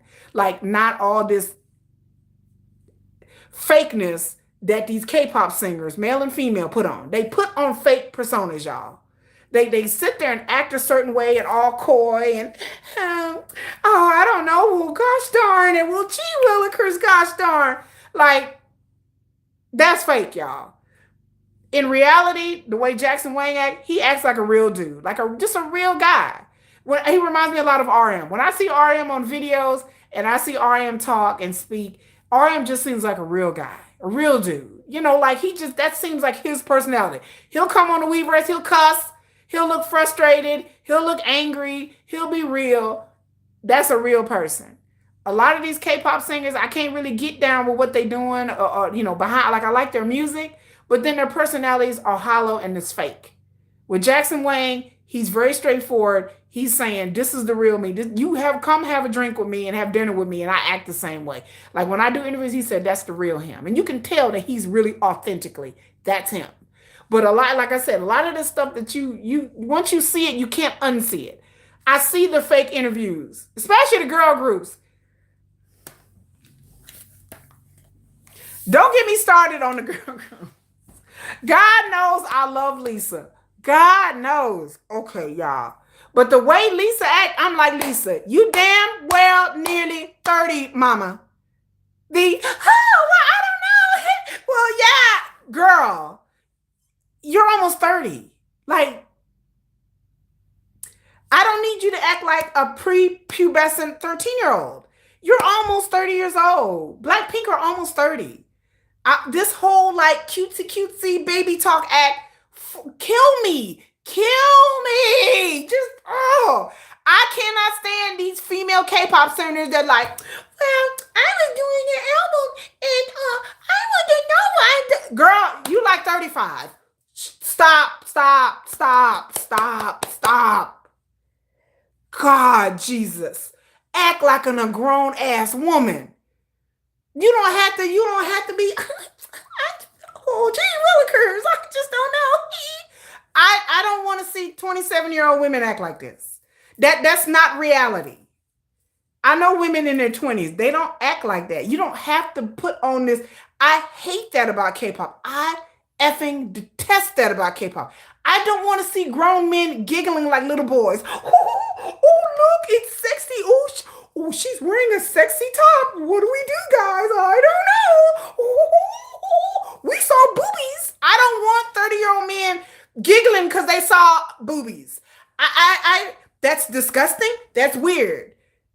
That's weird. That's like some like P3 stuff. Y'all know what I'm talking about. That's weird to me. I'm just like, okay, you 30. Like, why are you acting like a little kid? That's not cute to me. I understand in Asian culture, that's cute for Western audiences to see Lisa do interviews like this, and not saying she's the only person, but as a Westerner, the reason why K-pop is one of the reasons, many reasons, why K-pop isn't as mainstream as here is because people don't take K-pop seriously because of shit like that. I cannot take artists seriously doing baby talk at 30. I'm sorry, that doesn't work here. That may work in Asia. You can leave that shit over there to Asia. But when you come in and doing interviews with Western outlets and YouTubers, that don't work here, and then sometimes they don't know that, but their agency should prep them and brief them on that. I when I go back and watch BTS, they stop them from doing that. Like, tell them like that doesn't work here. Like, you can't, be doing like acting like that. That doesn't work in Western audiences. You can't be on Jimmy Fallon just, I don't want my K-pop singers in their, like, when they're 17, 18, 19, they can do that. But when they're in their 30s, I need you to drop the cutesy shit. Like, I don't need that from K-pop singers. It's not attractive. It's off-putting. It's like, ew, like, like, oh, okay. I don't need somebody acting younger than my children. Like, like, I mean, my kids don't even act like that. And they're 11 and 15. Like, well, I would be in horror if my 11-year-old's like, Mom, oh my God. I'll be like, okay, what? Girl, are you 5? Like, what? That's just, hello from India. Hello. She's awkward with guy groups. They get a lot of hate. You think they would get a lot of hate? I don't think that. I would think they would get hate. It depends on the girl group, I think. But I see your point that they would get a lot of hate. But thank you, Wild Lotus. But I think that, like, if you want, again, I can only come from a westernized perspective. If you want K-pop to be taken seriously, and you want K-pop to not be a joke, because for a lot of people in the industry and a lot of casual fans who just casually listen to music, K-pop is like this sub niche genre that people don't get down with. And there are many reasons for that. But one of the reasons is it's off-putting to Westerners. We don't like that kind of stuff. It's off-putting to us. So they're like, what is this? What is this? Like, a lot of Westerners will watch K-pop and they be like, what am I looking at? Like, what is happening? Like, they don't understand what it is. It takes a while. Like, it took me a while to get used to the K-pop, how jarring K-pop was to the eyes, to the senses. Because again, I spent my whole life watching Western artists, like and indie artists, big ones, pop singers, small artists, medium size. So it's jarring for a casual person to watch K-pop and take it seriously, because there is a level of authenticity, I've said before, that is missing in K-pop. These agencies have a formula for girl groups, for boy groups, and that's what they run with, because that's whatever that's popular, they're going to go with it. They're going to copy BTS. They're going to copy whoever. And they're going to try to run with it. When BTS came out and they were being authentic, and all of a sudden every group wants to be authentic. Now, I honestly, truly feel like K-pop has regressed. God damn it, BTS. I honestly feel, and I'm not the only one, that when BTS left K-pop, when they had to go on hiatus in the military, I feel like K-pop has now regressed. And I'm not the only person that feels. There's plenty of videos where you can see people are talking what has happened to K-pop. That K-pop 5, 6, 7 years ago is not K-pop now. I feel like we are going back to like the ugly parts of the second generation. Like, we going back to when K-pop was whack, when K-pop was corny. Like, K-pop was cool. That's why they've been losing market shares, and that's why they've been losing revenue, is because it is regressing. Now we're getting into more cookie cutter things. Now we're getting into a bunch of groups. Now we're getting to, they all dress alike. They all look alike. There's no originality. There's no appeal to Western audiences. So Western audiences are kind of like checked out a little bit on K-pop. K-pop was ruling everything. Like between 2019 and like BTS 2022, between 2018 through 2022, 2023, when BTS left, K-pop the revenues was up, the sales was, everything was up. Now it's to the point where everything that made K-pop unique and K-pop good, they just gave up and stopped doing. And now everything is for the TikTok generation. Now everything is like 2-minute songs. Everything is cookie cutter. The beats are the same. Everything. It's like we regressed in K-pop. And instead of moving it forward. And so I don't understand, why are we not moving? We need to move. The industry needs to move things forward. Hopefully BTS will help move things forward, and they'll start copying BTS if they come out swinging hard and being successful. Maybe this will get the industry off its ass and start being more authentic. But now it is, I mean, like I said, I'm not trying to dog out Baby Monster. I'm really not, but that's just one example of many. I'm just going, what I'll watch this new Baby Monster song. What is this? Hot Sauce. What am I looking at? Stray Kids do make their own music. I can give them to that one. But there's not that many groups. TXT make their own music, Stray Kids, but there's not that many girl groups that make their own music. Idol, G Idol, they make, I believe one of them makes most of their music. There's not that many girl. This is another problem I have with girl groups. They don't make their own music. They don't give girl groups the opportunity to produce and write their own music like they do boy groups do. And it's not the girl group's fault a lot of times. It's a lot of reasons for that I can't get into. But when I watch Baby Monster Hot Sauce, what am I looking at? Like, I'm like, is this second generation? I'm like, okay, we're going back to this. We're going back to the 1990s. And then for us in the West, we're like, oh shit, we over that. Like, nobody in the West wants to go back to the 90s. That was a whole different vibe and a genre of music that it was good in the 90s. I lived through that time. It need to stay in the 90s. I mean, that wasn't a very good time of music. Some of it was, but some of it was like the overly colorful hip hop outfits. In the West, we're like, what? And you would show somebody this shit, and people in the West would be like, what is this? Like, is this a 1990s video? Like, this is not what's cool with us now, So therefore, the track is just a no-go. It is a no-go. Baby Monster Hot Sauce should never been released anywhere. They are saying Blackpink's song Jump was AI. They said the music video was AI. There's a lot of AI in it, but there's a lot of AI in K-pop. In Blackpink's defense, the Jump music video was a lot of AI. But then, like I said, when I watch Baby Monster Hot Sauce, a lot of this is AI too. There's a lot of AI in K-pop. Like, if for somebody who creates AI, once you see it, you can't unsee it. I create AI. So I can look at a video and be like, that's AI. That's AI. And sometimes it's very cleverly hidden, but Jump was not. Jump was a heavily AI video. And I think they did it maybe to save time and save money. And I understand why. And I'm not faulting these companies for using AI, but there's just clever ways. But I think YG, I won't get into Blackpink again because it just makes me frustrated. I think YG rushed everything, and they even rushed that damn video. And they just kind of was like, and this Baby Monster Hot Sauce, baby, I'm watching it right now. I can't with this. Like, nobody in the West is going to take this seriously. What they were doing before with Click Clack, that's more of a westernized flavor, Baby Monster. And then again, I'm just talking about Baby Monster. There's a lot of groups out here. When they did Drip, it was kind of getting into like the inauthentic. When Baby Monster did Forever, I like the song Forever. It is more their speed. Now we done got the Drip, Click Clack, Hot Sauce. I'm like, I'm done. Like, why? Like, why? Like, why is this a thing now for YG? And I understand YG is the home of Teddy, and I respect Teddy. Y'all don't ever get me messed up. I like Teddy, but just this 90s flavor is not going to get you anywhere in America. This should get you in Korea maybe, but in westernized audiences, that's just not what we're doing right now. So I need BTS to hurry up and come back.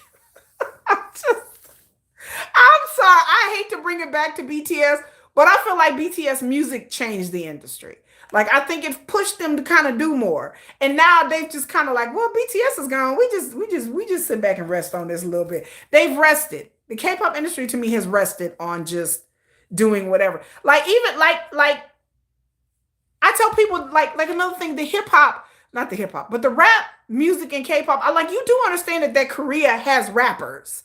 That Korea has real hip hop rappers. That they don't consider this K-pop shit that they're doing is not rap to them. I listen to Korean rappers like Epic Highs.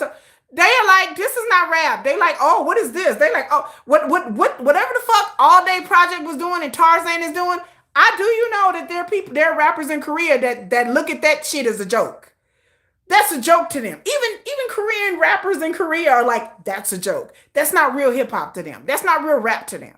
It's a joke to them. They like, man, nobody look like that. You go look at real Korean rappers.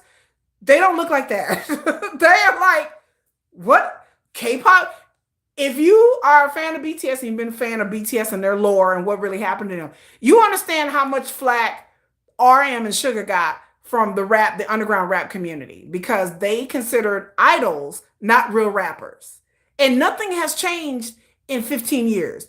They still consider idols not real rappers. They don't, the underground rap community, or the rap community in South Korea, does not consider what these idols are doing as real hip hop artists. They don't take them seriously. They never will. So if I figure if South Korea rappers don't take you seriously, you're not going to get hip hop heads in America to take you seriously, because they just don't. They're like, this is a joke. That's why RM and Suga went through everything that they went to be taken seriously as rappers, because they understood that in their community, they were being clowned because, like, you're wearing makeup, you're an idol, you're not a rapper.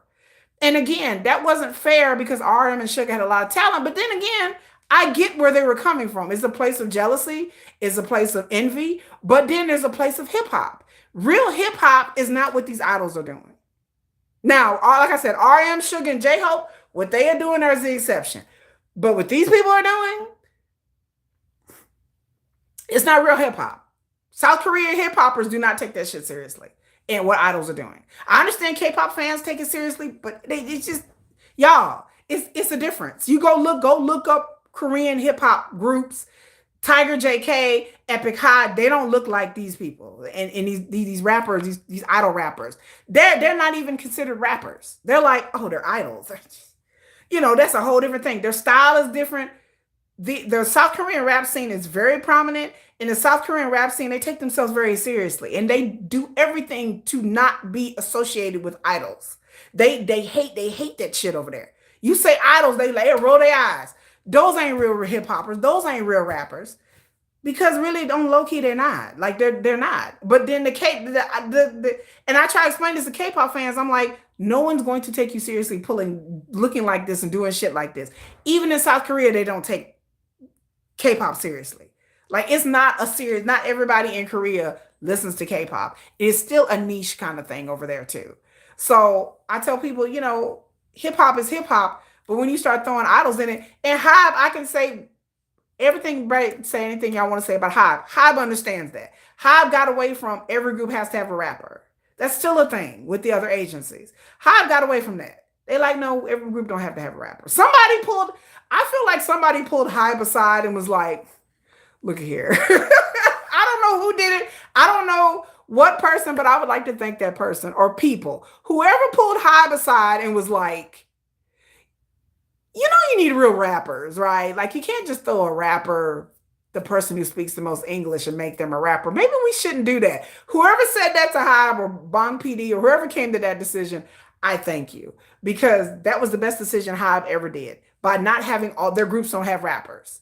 They like, nah, that just sounds too inauthentic and too weird. And so they got away from that a long time ago. And I appreciate that Hive is one of the few agencies that be like, do we need a rapper? You know what? No. And they just they left that shit alone a long time ago. But these other agencies, they just keep on keeping on, child. They just like, we gotta have a rapper. You know, and I'm like, yeah, they used to make fun of Namjoon and Suga for wearing makeup. Yes, they did. They dogged them out. But you got to understand that to them, idols are not rappers, you know. It was very heartbreaking to see RM and Suga sit up there and be disrespected to their face. To their face. To see them, to look on Suga's and RM's face was sad. To see them up there being disrespected. And I tell people the story behind that is, they were being disrespected, not by underground rappers, but people that they had worked with, people that they thought were their friends, to dog them out in front of a camera, to dog them out like that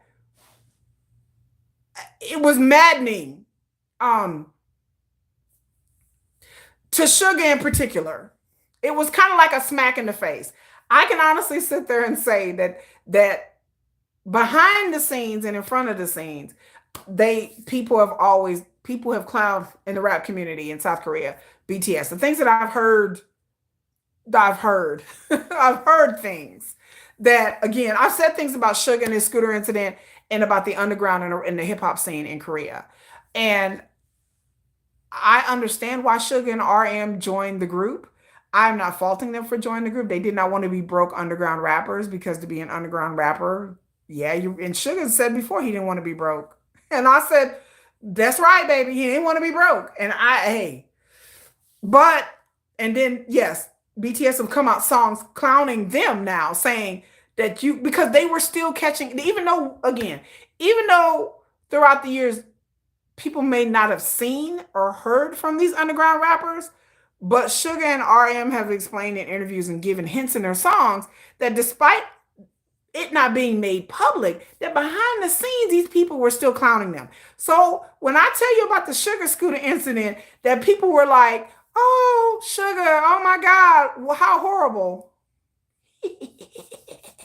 Fuck him. Like I say that in a jest way, but not really. Like I say that being funny, but then not really. Like when I tell you, there were some people that was happy that Sugar got into that scooter incident, and they was like, fuck him anyway.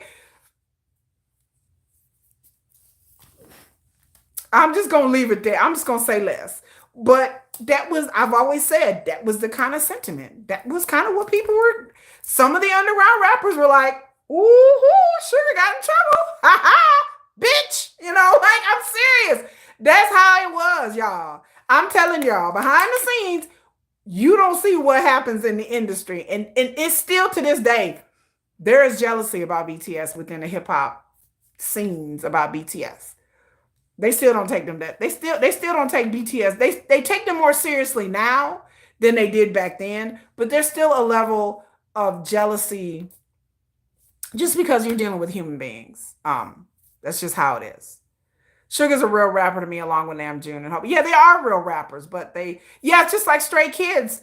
They were being disrespected. And then, like I said, let's go to the other one, talking about the paparazzi and the racism. There was an article written about Stray Kids recently that they kind of like dogged them out. It was like, and it was in the way the article was written by this person. Because they went to they were covering the Stray Kids concert like a couple of weeks ago, and the way the article was written, it's like I had to read the article a few times, but it was people did YouTube videos about it. This person was low key dissing Stray Kids, like, but this person is not a K-pop, music writer, so they don't really get it. But they diss Stray Kids. Like, but again, when you're dealing with the West, you're going to get xenophobia, you're going to get racism, and you're going to get downplayed. Because again, as much people try to pretend, K-pop is not that big here. K-pop is still a very niche thing that people do not take Korean artists, whether they be singers, rappers, or whatever, very seriously here. And it's in America. I don't know what they do about everywhere else, but I know in America, they like K-pop. Other artists have rolled their eyes and said things about BTS and about other artists or whatever. They don't take it seriously. So as much as popular that K-pop stands try to pretend or think it is, not pretend, but some of y'all really think K-pop is really that popular. I'm in America. I'm telling you, it's not that popular here. You got a loyal, dedicated bunch of K-pop fans who will go to the concerts, who will buy the merchandise and everything like that. Like we will go to concerts. But for the most part, in the mainstream vernacular of music in the West, it is not a mainstream thing, K-pop artists. K-pop artists have to fight harder to get recognized. And same, that's why they do a lot of collaborations and stuff like that. But, it's just how the music industry is. But I just got to tell people that K-pop is not as popular as people think it is. It's not. And the goal of every K-pop agency is to break into the West. So HYBE is doing whatever they can to try to recruit. And they're doing everything that they can to try to expand their reach, because they understand that Seoul, Korea only has a finite amount of money. The Asian market is not as big as the whole world. So they understand that.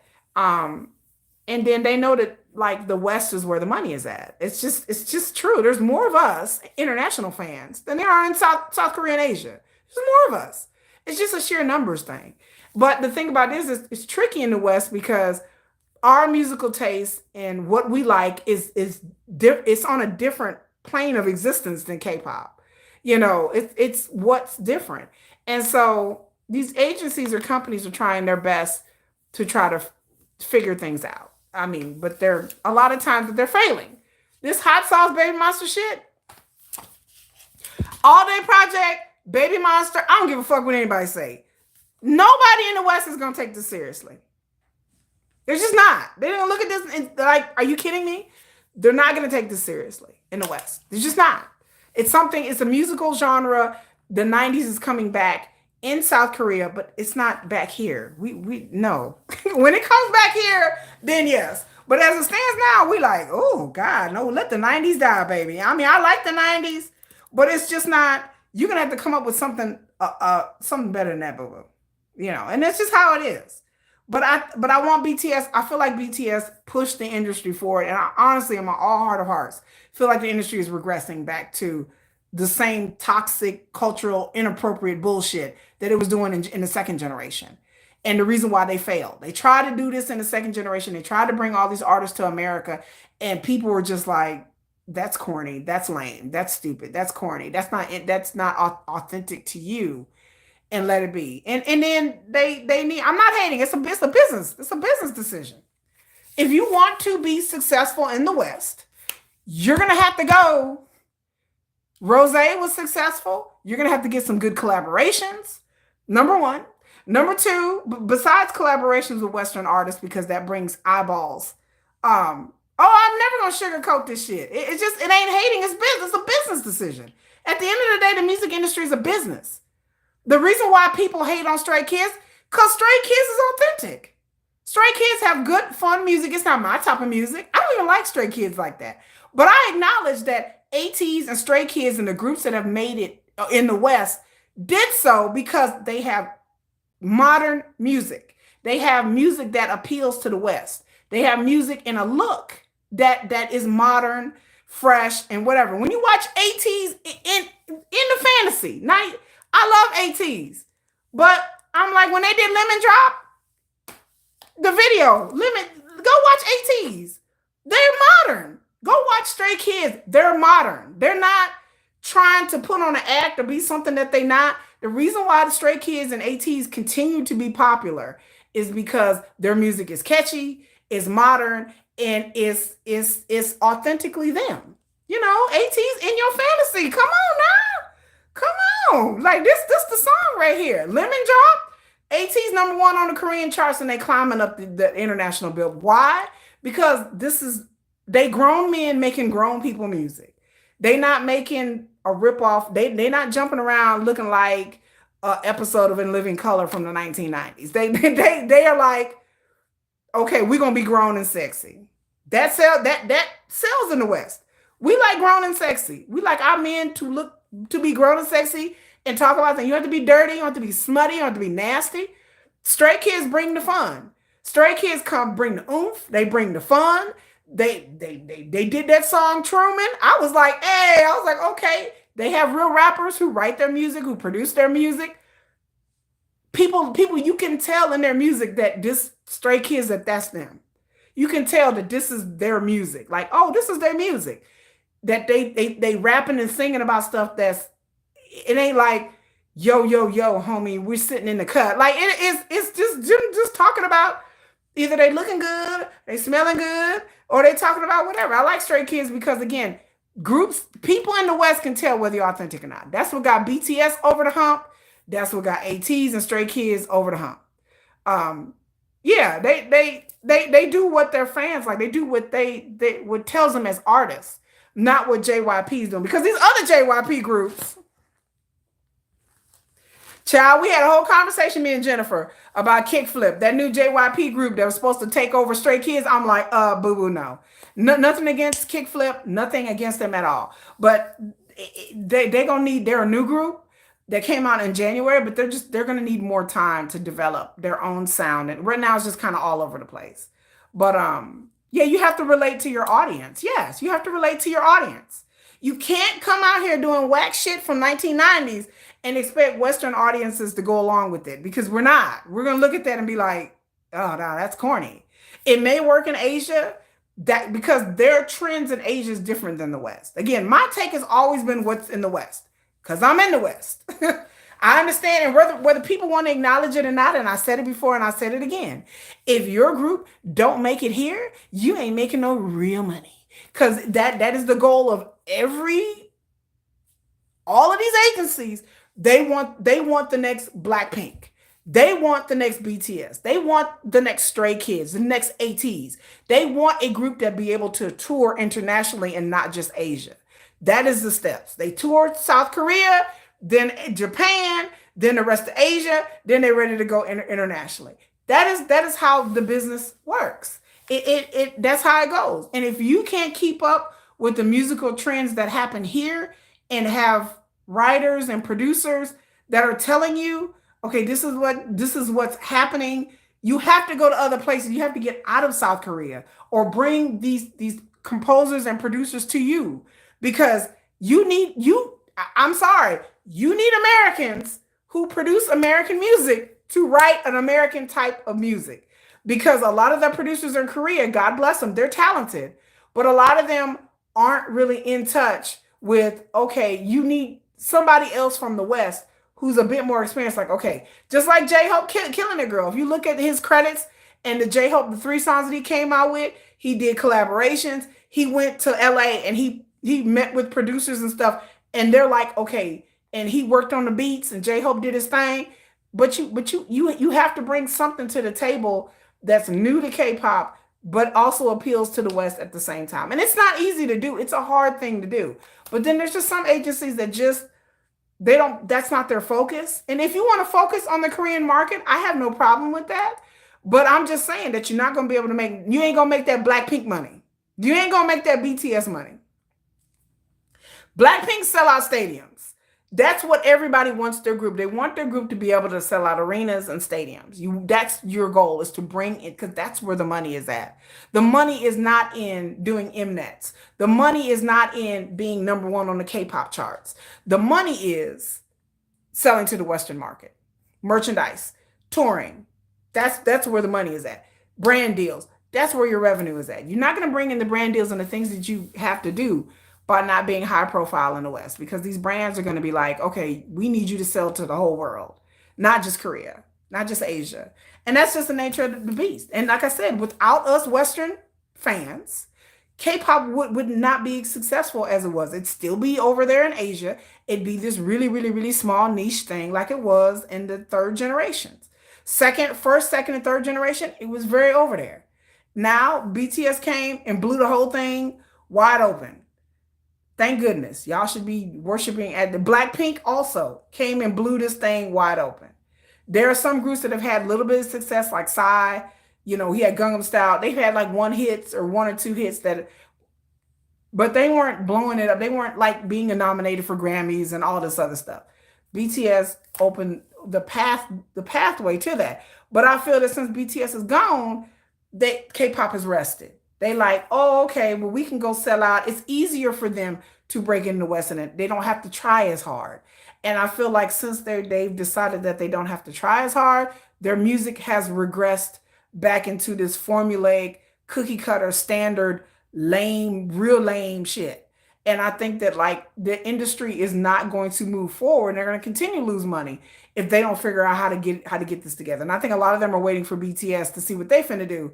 And then whatever BTS does, and they're going to try to copy it. Y'all, I'm not trying to be funny. I'm not trying to just big up BTS, but I'm just telling y'all the truth though. Y'all know they all waiting around like, okay, BTS, what kind of music y'all finna do? Because whatever they do, and if they're successful with it, then they're good. I promise you right now, I swear to God right now, some K-pop idol is eating his Wheaties and working out right now. I feel my psychic powers is telling me that some male idol right now is eating and working, and he's eating his Wheaties. He's going around getting every Western dancer, and he's gonna come out with a song, and he's gonna be talking about, instead of killing a girl, he's gonna be like slaying his sis, whatever.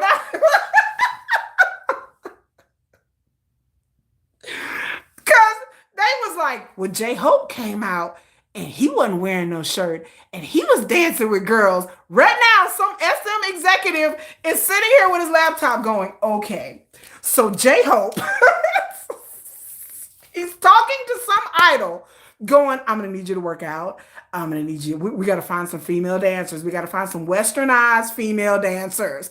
Okay. And then you're going to come out here and you're not, I'm telling you, K-pop idols is finna go through a whole nother sexy era because of what J-Hope did. Because all of them are gonna see now, well, it's okay for you to come out with no shirt on and dance with some girls. Woo, well, shit, well, hot damn, who would have thunk it? Because y'all know before, when no K-pop idols, men idols, groups or otherwise, out here dancing with no girls, especially no Western girls. Where they do that at? Who was doing that before J-Hope? So get ready for it. In a couple of months, somebody gonna be coming out here dancing with some girls, you know. they're gonna be with their sleeves rolled up. They're gonna come out there and they're gonna be body rolling. They're gonna be body rolling. Some European girl gonna try it on stage and you're gonna be like, are they copying J-Hope? What the hell? Because that's what K-pop. He gonna come out here, he gonna body roll, he gonna dance, he gonna shimmy, and then they gonna bring in the girls, and the girl gonna be like, and y'all gonna be like, oh no. But instead of being cool, like J-Hope is just gonna look real goofy, and y'all gonna be like, oh nah, bro, like, oh, what is this shit? And instead of killing the girl, it's gonna be slaying the sis. They gonna pull a J Park. Do you think J Park is an innovator? Now I do give J Park an excuse because he will come out here with no shirt on and his tattoos and dance and do all that. So J Park, okay, I give it up to J Park, sir. You the OG. But I promise you, no, the idols never want to dance with no girls. They never want to show their body. And J Hope is just like, this is what we're gonna do. And this is how it's gonna be. And I don't see no idols, other male idols out here doing it, like especially part of a big group like BTS doing that. And then all of the rest of the ones are like, why didn't we think about that? I don't know, because y'all should have been thought about that. They were like, why didn't we think about that? Okay, who got a nice body? Get out here with no shirt on. Like, because that's how the industry goes. But the thing about it is that what J-Hope did wasn't anything innovative or, new. He was like, okay, I'm finna do grown and sexy top music. He did Sweet Dreams, and that was a little bit grown. And then he did Mona Lisa, and that was a little bit grown. And then he did Killing It Girl. That was a lot more grown. And then he's bringing female, and everybody was shocked, like, oh my God.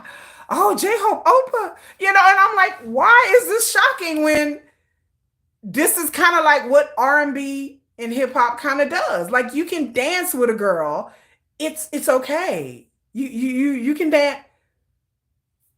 J Park is known for ripping off his shirts. I love that. One Ho has done that as well. Yes, I saw his video the other day. Sexy duet with the female Western dancer. Everyone's like, oh my God. Why didn't we think about that? I'm like, you could have thought, you could have been did that. It's not shocking. I know how this works. And they were so surprised that people weren't clutching the pearls and dying. And I'm like, yeah. Christ. Like, people were like, oh my God, I can't believe J-Hope did that. I'm like, he's 30-some years old. What? Okay, I'm like, all right, BTS, all right. And so now there's going to be other people that's going to probably try to emulate this because they feel like now we too can dance with Western women. And J-Hope said he didn't know how the fans were going to take it, but Army took it well. Army's was all eating it all up. They loved it. I said, yeah, because BTS, most of their fans is international fans. Most of their fans is Western fans. And we're like, eh? Like, oh, that's cute. That's sizzling. That's okay. That's good. And we were all like, yes, yes. Thank you, J-Hope. Thank you for blessing us with your chest. Once you get over that and you have a fan base that is a bit older, a bit more mature, most BTS fans really honestly are in their late 20s, early 30s. And once you get a fan base that's more mature and westernized, we're not, about to die over that. It's them South Korean fans that be over there like clutching the pearls and like, oh my God, J-Hope. But they got over it too. They was just like, yeah, they got over it too. So now since the fans have favorably bless J-Ho, then you're going to see more, I believe, artists, in my opinion, that are going to be coming out doing solos, or solo artists that are just going to be upping the cheesecake factor. They're going to be upping the beefcake a little bit because they feel like they can now get away with it, Yeah, they won't be as sharp as Killing It Girl. Killing It Girl was a great video, a great performance video. It was a great song. It was a great, I mean, the choreography was innovative. The choreography was good. The dancers were good. J-Hope picked the dancers. J-Hope's whole tour was just fantastic. I can say that. So they'll try to do it, but it'll be a imitation that kind of, that's kind of, they'll try it, but they'll try. And I applaud them for trying something new. Even if they do have to copy BTS members, I applaud them for trying to do something that is a little bit out the box, a little bit taboo. And so I'm not faulting them for that, but I'm just saying, I just think that it's hilarious that nobody was really thinking about doing this until J-Hope, and now everybody wants to go out and find. Even in Korean videos, having Western dancers in your video is something that a lot of Korean artists and groups don't do. So even that is kind of tells you something. What's the baseline in the industry? And for J-Hope to just be like, F it, this is what we're doing. This is how I'm going to do it. So whoever thought of this song and thought of this concept and work with J-Hope, my hat's off to you, because it was genius. Because once again, BTS is pushing the industry, nudging them, pushing them along a little bit. Like, look, y'all, it's about time we dance with girls. Like, it's fine. It's okay. The fandom is not going to turn on you because you have pretty girls in your video. Now, for some groups, like in HYBE, they went through the whole backlash, all that, but the agency, and they should have put their foot down and been like, we having these girls up on this stage, and y'all just gonna have to get over it. But then again, that speaks to BTS Army as fans. That speaks to the fact that the fans are much more international than HYBE, and HYBE is a very popular group, but they're really popular in Asia, more so than BTS. BTS, you have a cadre of international fans, so you can get away with that. Hello, Demetria.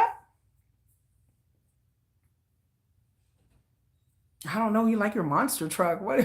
Yeah. Thank you, HYBE. Thank you, HYBE. Like you, but so now we're getting into. We've talked about the industry. I could talk about the industry all day because I find K-pop fans. So we're talking about Hee Jin. Hee Jin was found not guilty for breach of occupational trust. I'm reading here. Hive is going to file an appeal. So Hive back months ago filed, took it to the police. They filed to have a police investigation of Hee Jin. So it's been over a year of a court battle. Hee Jin, the former CEO of ADOR, has been cleared of occupational breach of trust charges filed by Hive, the Yongsan police station in Seoul. Let me tell you, the Yongsan police department is the same Seoul division that snatched Yoongi up on that scooter bullshit. Okay, I just throw that out there. Infer it what you will. But they're the same police department in Seoul. They announced a decision on Monday to not forward the case to prosecution after their investigation. There was no suspicion of a crime. Following this, Hee Jin representative issued a statement. Hive also issued a statement saying they will file an objection against the decision, saying that they have more information. So, Many Jin's representatives shared a statement saying this. Last April, Hive filed a criminal complaint against Mini Jin on charges of occupational breach of trust. So these are criminal charges. After more than a year of police investigation, it has been determined that there are no illegality on the part of Mini Jin regarding his charges.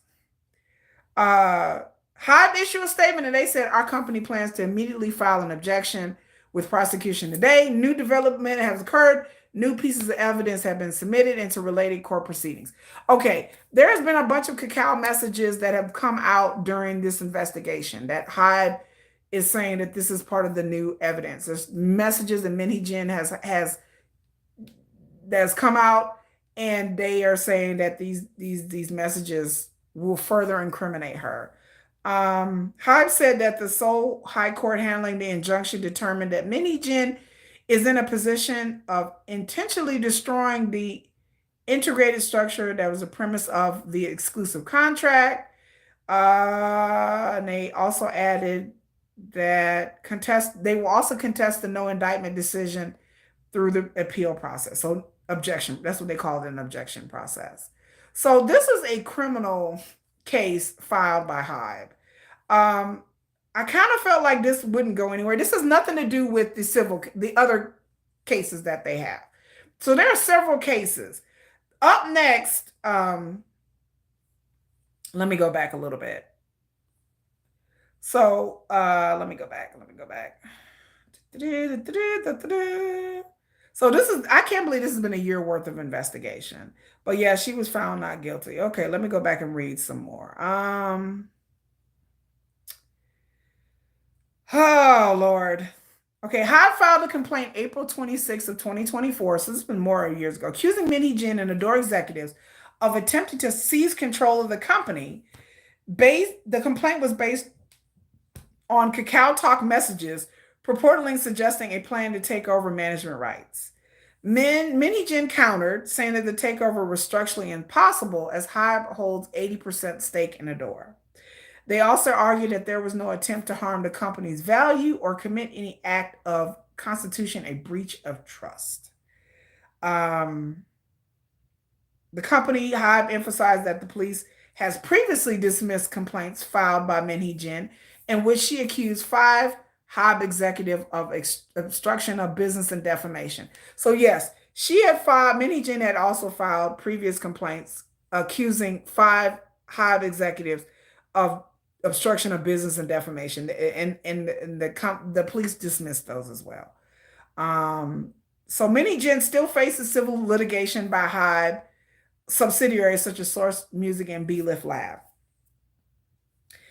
The Seoul Western District Court is scheduled to hold a 3rd hearing on Friday, so this coming up Friday, for lawsuits filed by labels seeking compensation for damages. Source Music, the home of the group Le Sserafim, filed a $362,000 suit on the claim that Min Hee Jin defamed the company by stating at a press conference that Hive prevented New Jeans from being promoted until after Le Sserafim's debut. Y'all remember that? I remember that. Implying the girl group had benefited from favoritism. B-Lift Lab, which manages Illit, also filed a 2 billion won lawsuit alleging that Min Hee Jin's public statement accusing Illit of copying New Jeans caused them serious reputational damage. Min Hee Jin is also entangled in a separate legal battle with Hive over a option dispute worth 26 billion won. So that's with her with the stock options. In November, Min Hee Jin informed Hive of her intent to exercise her stock options, which entitled her to receive 26 billion won. However, Hive claims that Min Hee Jin's rights to the stock options were no longer valid as the shareholder agreement was terminated in July 2024. The court has respected reviewed the validity of the stock options alongside the separate lawsuits and regarding the shareholders' termination. So let me just say this. I kind of figured that she wouldn't be charged with criminal charges. I kind of figured that. And yes, so this is really not really a big deal. But Hive, like they said, they're going to file appeals. They're going to bring new evidence. Okay.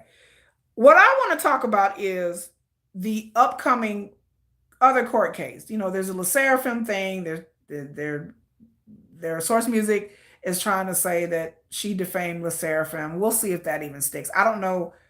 I don't know. I don't think that lawsuit is going to be much of anything. I just, because she said it in a press conference implying that the girl group benefited from favoritism. Okay, well, what she has, the Seraphim and Source Music has to prove that there's some sort of monetary damages. Okay, from what I know about, don't get me quote. I'm not a lawyer. I'm not an expert on South Korean law, but in America, defamation is hard to prove. I don't know how hard it is to prove in South Korea. It is very hard to prove in America. Like, you have to provide really substantial evidence that you have taken a hit financially. That's why in America, defamation is just a whole, it's a whole thing. Slander and defamation, libel, what they call it, libel here. B-Lift Lab, now this is interesting. Hee Jin has accused Illit many times of copying New Jeans and accused them of plagiarism. So has the New Jeans fans, the Bunnies. They have constantly gone after Illit, accusing them of stealing concepts, music videos, looks, and everything like that. And so I don't understand it. Okay, I don't understand it. Let me just say this. The copying thing is has always amused me. This has been going on over a year. One of the reasons why I'm a BTS fan is because of Hee Jin. Thanks, girl. Thanks you, Hee Jin. Bang bang, girl. If you watch my video, I do a whole video how I became BTS Army, and one of the reasons is because of the Hee Jin Hive thing. So I thank Hee Jin for stirring up all this bullshit. If it wasn't for her, I wouldn't be here. I wouldn't even have this channel if it wasn't for her. So I do thank her for that. However, the copying thing has been debunked on HYBE. If you do not subscribe to HYBE, please subscribe to HYBE, because he has talked about this extensively. He has videos posted within the past week and also going all the way back about the Hee Jin and the Hive thing and the plagiarism thing in particular. The things that she's accused of Illit copying is because they wore hanbok, is because they posed in front of an Eiffel Tower, is because of concepts in clothing and hand movement. Look, I'm just going to tell you right now, nobody inside or outside fans of K-pop should ever be accusing another group of plagiarism. Plagiarism is different than copying. Plagiarism is a legal definition. Plagiarism is when you take concepts or things or writings or something that somebody owns and you use it.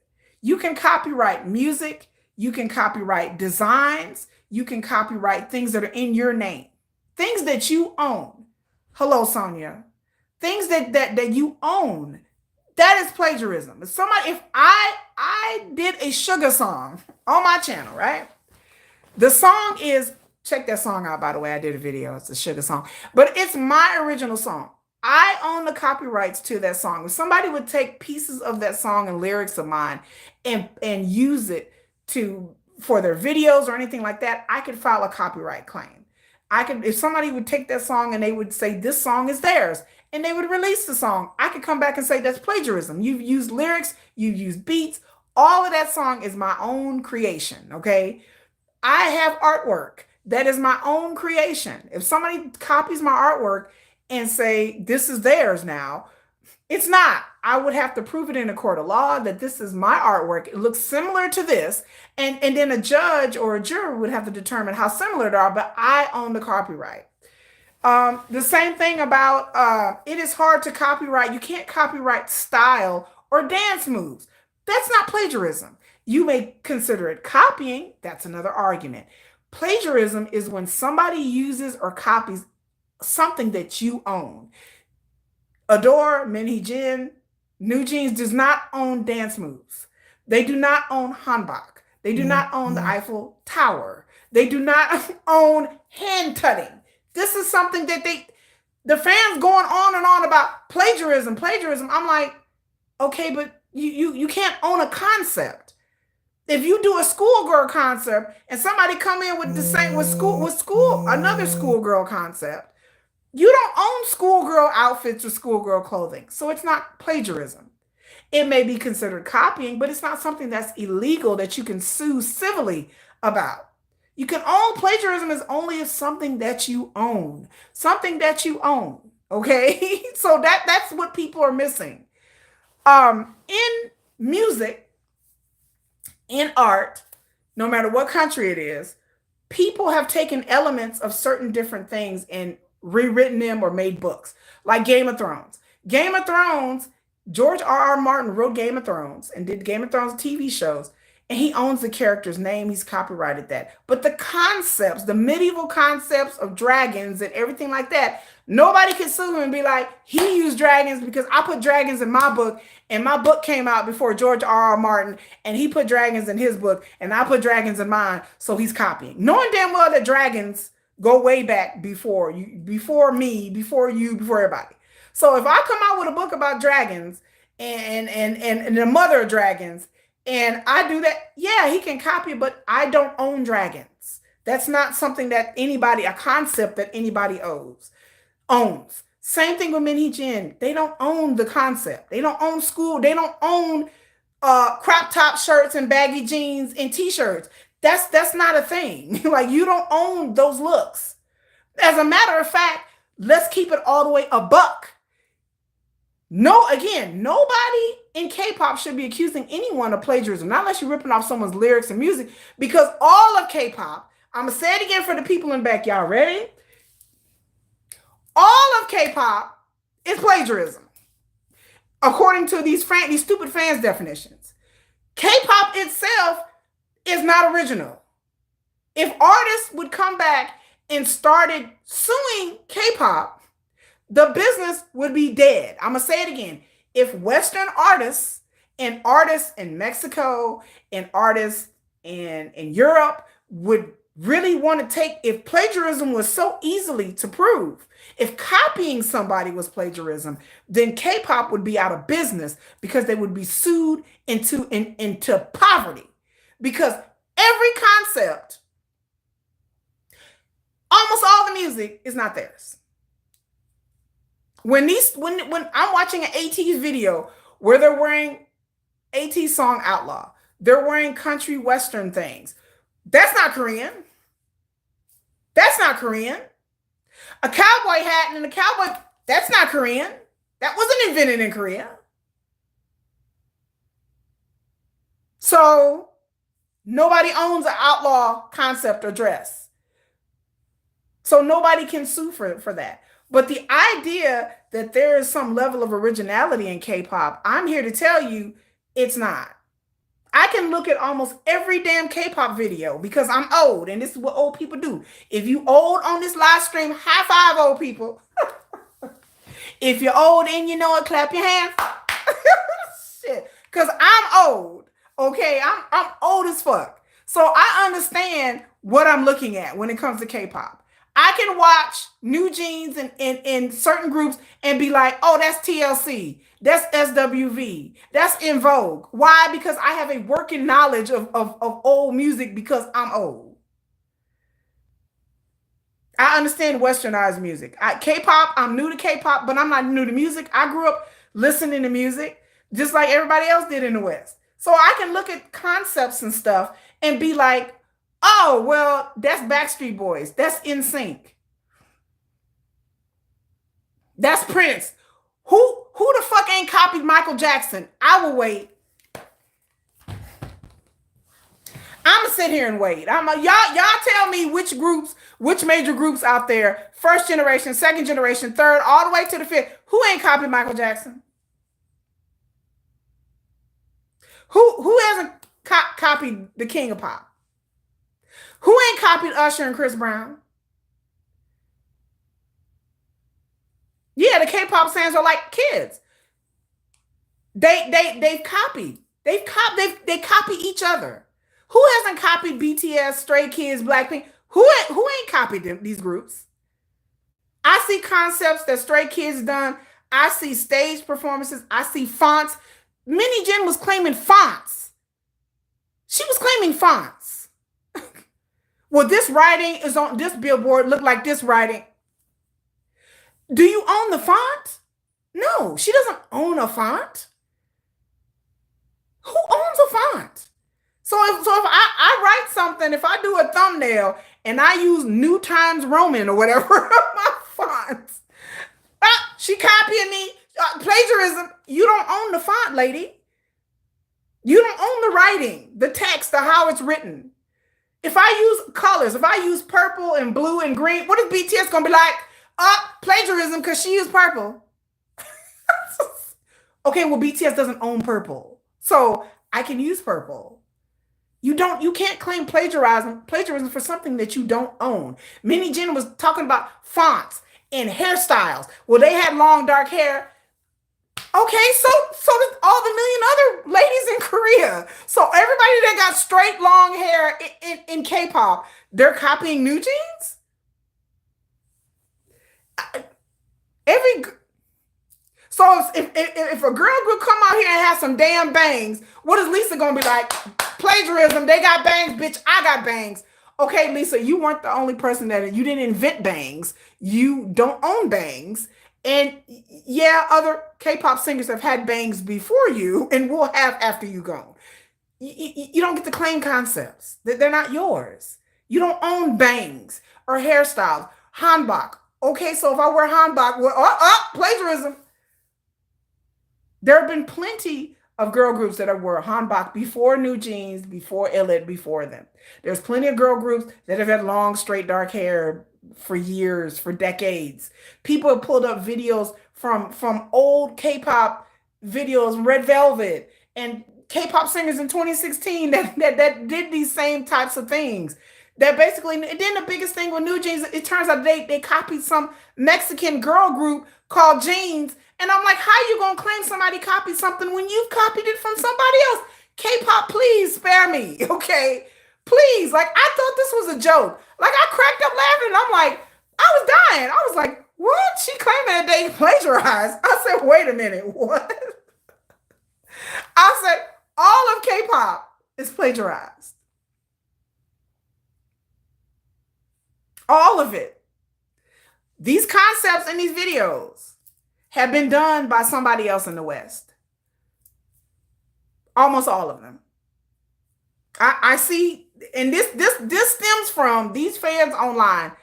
This stems from K-pop fans not knowing music. That's another thing that annoys me about K-pop fans. They don't know music. I have been in different groups with different people who like different genre of music. People who like rap, hip hop heads who love hip hop. They know hip hop. Like they know hip hop. Like they know the history of hip hop. They know KRS-One. They know Dr. Dre. They will go back and be like, Dr. Dre, the Chronic. Yeah, they will go back and tell you all the legends of hip hop. They love hip hop. They love Travis Scott. They love Kendrick Lamar. But then they also can tell you about Dr. Dre and Chronic. And they can also go back and tell you about like the legends and hip hop movements and music. A lot of them, not everybody, but a lot of them. People who love hip hop. And there are a lot of YouTube channels about the history of hip hop, about the history of rap, about the history of beats, but the music industry itself. There's a lot of hip hop heads on the internet. I subscribe to several of them, and some of them actually like Sleep D's. I subscribe to his channel. He's a producer. He likes BTS. He's Army. Sleep D's. Y'all know who he is. There are other people out there that listen to who listen to Sugar and everything like that that are hip hop people, but they know all kinds of hip hop. There are people who really love singing. They love Mariah Carey. They're really into singing. They're really into R&B. They know about Mariah Carey. They can go back when they talk about Beyonce and they talk about Taylor Swift, but then they also can talk about Aretha Franklin, and they also can talk about Whitney Houston. All the singers love Whitney Houston. They sing in Whitney Houston songs. Beyonce love Whitney Houston. So the people who sing, they can tell you about Luther Vandross and Whitney Houston and Chris Brown and Usher, and go back to Jodeci. They can tell you about that. So those people I know rock heads. I know people who love rock music. They can go back to the history of rock music. They can tell you about Led Zeppelin and Def Leppard, and they can tell you about Metallica, the metal heads. They can tell you about metal now. They can tell you about metal. Yeah, Metallica and stuff like that. Yeah, dude. Yeah, rock on. The punk heads. I'm a hip hop punk girl. Punk people love our punk bands. We can tell you about the Pixies. We can tell you about the Cure. We can go on our emo phase. People listen to punk now. They listen to punk back then. They can tell you. K-pop fans can't do that. K-pop fans know this band, know that band. Do you know second, third generation? No. Do you know the origins of this particular music? No. K-pop fans, I hate to dog y'all out, but y'all are some of the most vapid fans of music that I've ever dealt with.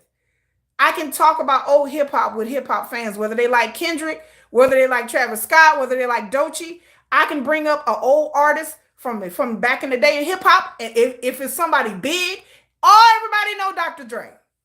You can't even be in the rap community if you don't know who the hell Dr. Dre is. You cannot be in the R&B community if you don't know Michael Jackson. Oh, I know Michael Jackson. They didn't NSYNC, Britney Spears, Madonna. Yeah, we got it. K-pop fans, you talk about music, you talk about K-pop music over their fucking heads.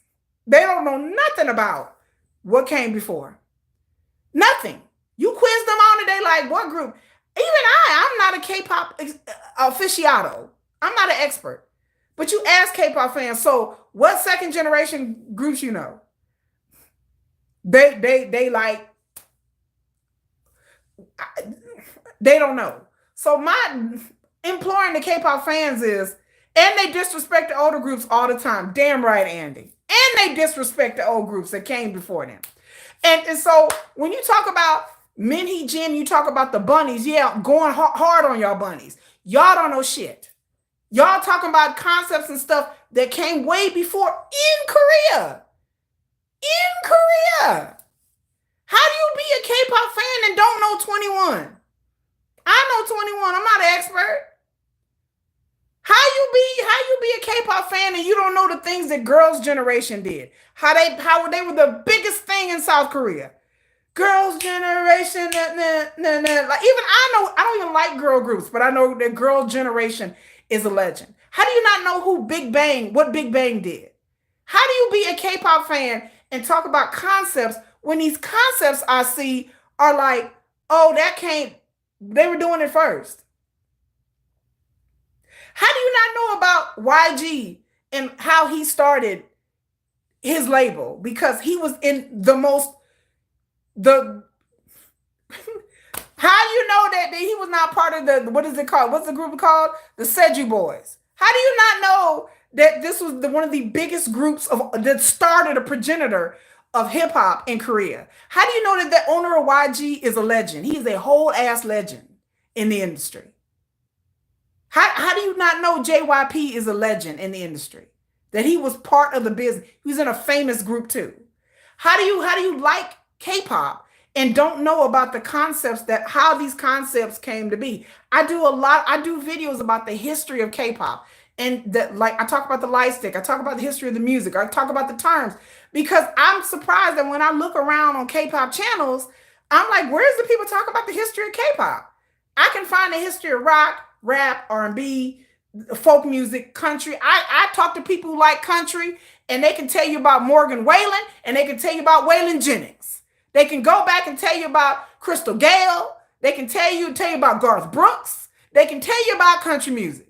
Shania Twain. They parents listen to this. Oh, my parents listen to Shania Twain. I don't even like country music, but I know that much. But when I talk to K-pop fans, they know nothing. So they be like, oh, this is original. And I'm like, no, it's not. Oh, this is called. I'm like, no, that's not original. Oh, this is so innovative. No, not. I'm like, no, not original. I'm like, oh, this group did that back in the day. How do I know these things? And I haven't been a K-pop fan for about 2 years. And I know these things. And I'm like, no, that's not original. I'm like, oh, I've seen that before. Girls' Generation did it first. Girls' Generation did a lot of things first. Y'all, if you don't know who Girls' Generation is, please go back. Because a lot of the concepts that are popular now, and a lot of the girlfriend concept and then the schoolgirl started with Girls' Generation. They were the biggest K-pop group of their generation. They were really, really, really popular. They were like the Blackpink of their time. And so the idea that people don't know this, that they've never listened to Girls' Generation, and these music videos are here. There's no excuse for it. You can go back in the first generation and look these groups up. Their videos are all on YouTube. But it's just like I can't respect K-pop fans like that because they don't even know the history of their own music in Korea. I'm like, how can I take you seriously when you don't know what came before you? How can you say somebody is plagiarizing someone when the concepts that you're looking at is just taken from the past? This whole 90s revival with the baggy jeans and the Timberland boots, I'm like, Aaliyah, I dress like that. I dress like that. The way New Jeans is dressing, I'm like, oh, that was me in my 20s. I wore the baggy jeans and the Tims and the crop tops and the flannel shirts. That was me in my 20s. That's how we dressed. This is from 25 years ago. I was in my 20s looking like a member of fucking New Jeans. Okay? Like that's looking like a member of Young Posse. That was my style. I'm like, that's not nothing new. That's not innovative. I'm like, that's just how we dress. Us hip hop girls dress. We used to dress like we all look like we belong in a Leah or a Timberland video. We all dress like Missy Elliott, but these people, they don't understand that. They don't know who I'm talking about. Who's Missy Elliott? I'm like, Aaliyah. Aaliyah? Y'all don't know Aaliyah? Go look at Aaliyah. You're like, oh, TLC? All these groups are now looking like TLC rejects. I'm like, TLC was the shit. I was a big, huge TLC fan. They don't know who I'm talking about. They're like, what's TLC? I'm like, a girl group? In the, like, a girl group? Even when you talk about Destiny's Child, go back and look when Beyonce was with Destiny's Child. TLC, No Scrubs. That whole video, I've seen the same concept on Blackpink. I'm like, oh, that look like TLC. You know, Kenny Rogers country. Yes, chocolate. Kenny Rogers country. You know, Kenny Rogers is the GOAT. Like most country people know their progenitors. They know who came before them. And like I said, and I know it too. You know, I know the progenitors. I know what came before that. And so I understand that, like, what I'm looking at. When I see No Scrubs, I'm like, okay, that looks like an aespa video. They just took elements from westernized music. So nobody should be claiming anything about anybody plagiarizing, because if the West would come for K-pop, it would be tragic. If it was this easy to prove copying, again, I can look at 10 music videos from the 90s and the 2000s and be like, take exact costumes and elements and outfits and hairdos, and I can take those same hairdos and turn them over to a K-pop girl group, especially the girl groups, because there was more girl groups back in the day. Pussycat Dolls. I'm like, okay, so we just gonna ignore the Spice Girls and the Pussycat Dolls and TLC and Destiny's Child. We just gonna ignore that those whole elements. Hello, JK. Like, this is where it comes from. And then on top of that, the other part of the whole Hee Jin plagiarism bullshit is that there was cacao messages where she said she understood that she wasn't trying to change Hive or trying to do anything. That basically Hee Jin is a low-key chaos agent. That she's a whole ass chaos agent. That she understands that there is no plagiarism. She understands, from these cacao messages, Hee Jin understands that these cases will probably be dismissed. These cases are bullshit. And she understands that these cases are not valid. But she said, hello, look at Marlon. Marlon's my fake friend, y'all. I'll just play it. Marlon's my friend in real life. He's my real life friend. He's my real life friend that like lives here. He's my real friend. But Hee Jin has said that, yes, that she filed these cases and she knows that she's not going to win. She basically said, admitted in cacao messages, that she's not trying to change things in Hive. Are you here to support your girl? See, look at Marlon, so sweet.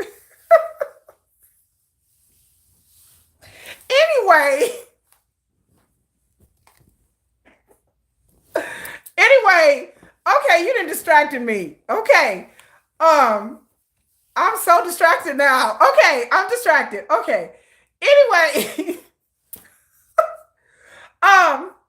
Jin said that in her cacao messages that she admitted that there was no validity to her claims, that she just wanted to start trouble, that she just knew these claims were going to bring down Hive stock, and that it was just going to cause, it's just going to make the company's reputation go by. So again, Min Hee Jin is the chaos agent. She knows that these plagiarism claims are not true. She knows that Le Seraphim didn't get priority. She knows all of these things. The cacao messages prove that she understands that this is not real. That she understands that whatever she posts with New Jeans and the bunnies, they're gonna run with it. They're gonna ruin the reputation. They tried to ruin the reputation of Illit, which, by the way, Illit, that song, Illit got a whole bunch of songs to release, and they high up on the Korean charts. They have a song called "Little Monsters" that I really like. I like the video. I love it. Go check them out. Support them. I always support them because they need to be supported. There's a girl. There's a member in Illit. Her name is Won Hee. I think her name. She reminds me of my daughter. Like, they have the same face shape. Like, she reminds me of my daughter. I call Won Hee my Korean daughter. But anyway, but yes, Min Hee Jin knew that the claims that she is making is not valid. So it's just her dragging down the hello from India. It's just her bringing down the valuation of Hive and trying to bring down the reputation of the company, and put the seeds of discord out there to cause everything. You love Won Hee? She's your bias. Won Hee looks like my daughter. She does. My daughter has like kind of a round. She got kind of a round face. I have to show y'all pictures of my daughter. Like, she has a round face and those big eyes. My daughter has those big eyes. Hello. Hello, hello, hello. Born to die, hello. Okay, so I just have to understand people to see what she's with. So I don't think these court cases are going to go anywhere. I just think that she wants to mess with the executives at Hive and everything else. And the New Jeans, they're still in a court case trying to get out their contract. That's still going on. And then we come to Hive again. Again, last week, I didn't get a chance to really get into it. But Hive, the FSC, which is the Security and Exchange equivalent in the United States, stock options and stuff like that, they have come out and said that the FSC in Korea has suggested that a Bang PD be prosecuted. And so I don't know how far this is going to go. I don't know what I feel about Hive. Again, I take a neutral stance when it comes to anything. If people did wrong, then they did wrong. If Bang PD did do insider trading, like they're accusing him of, and they're suggesting that he get investigated, if he really did something, from what I read and what I could understand, I'm not an expert on stock options, I don't think he did anything wrong. I did a whole video about it, so you can go back in my playlist, and I'll probably do an update video where I talked about Hive in trouble, and I talked about breaking it down, the IPO, and him going public, and him selling his shares and making like $500 million, and with the other stock people own the stock. And what do you think New Jeans are siding with Min Hee Jin so much? I've said it before that this is a mystery. Andy, it's a mystery.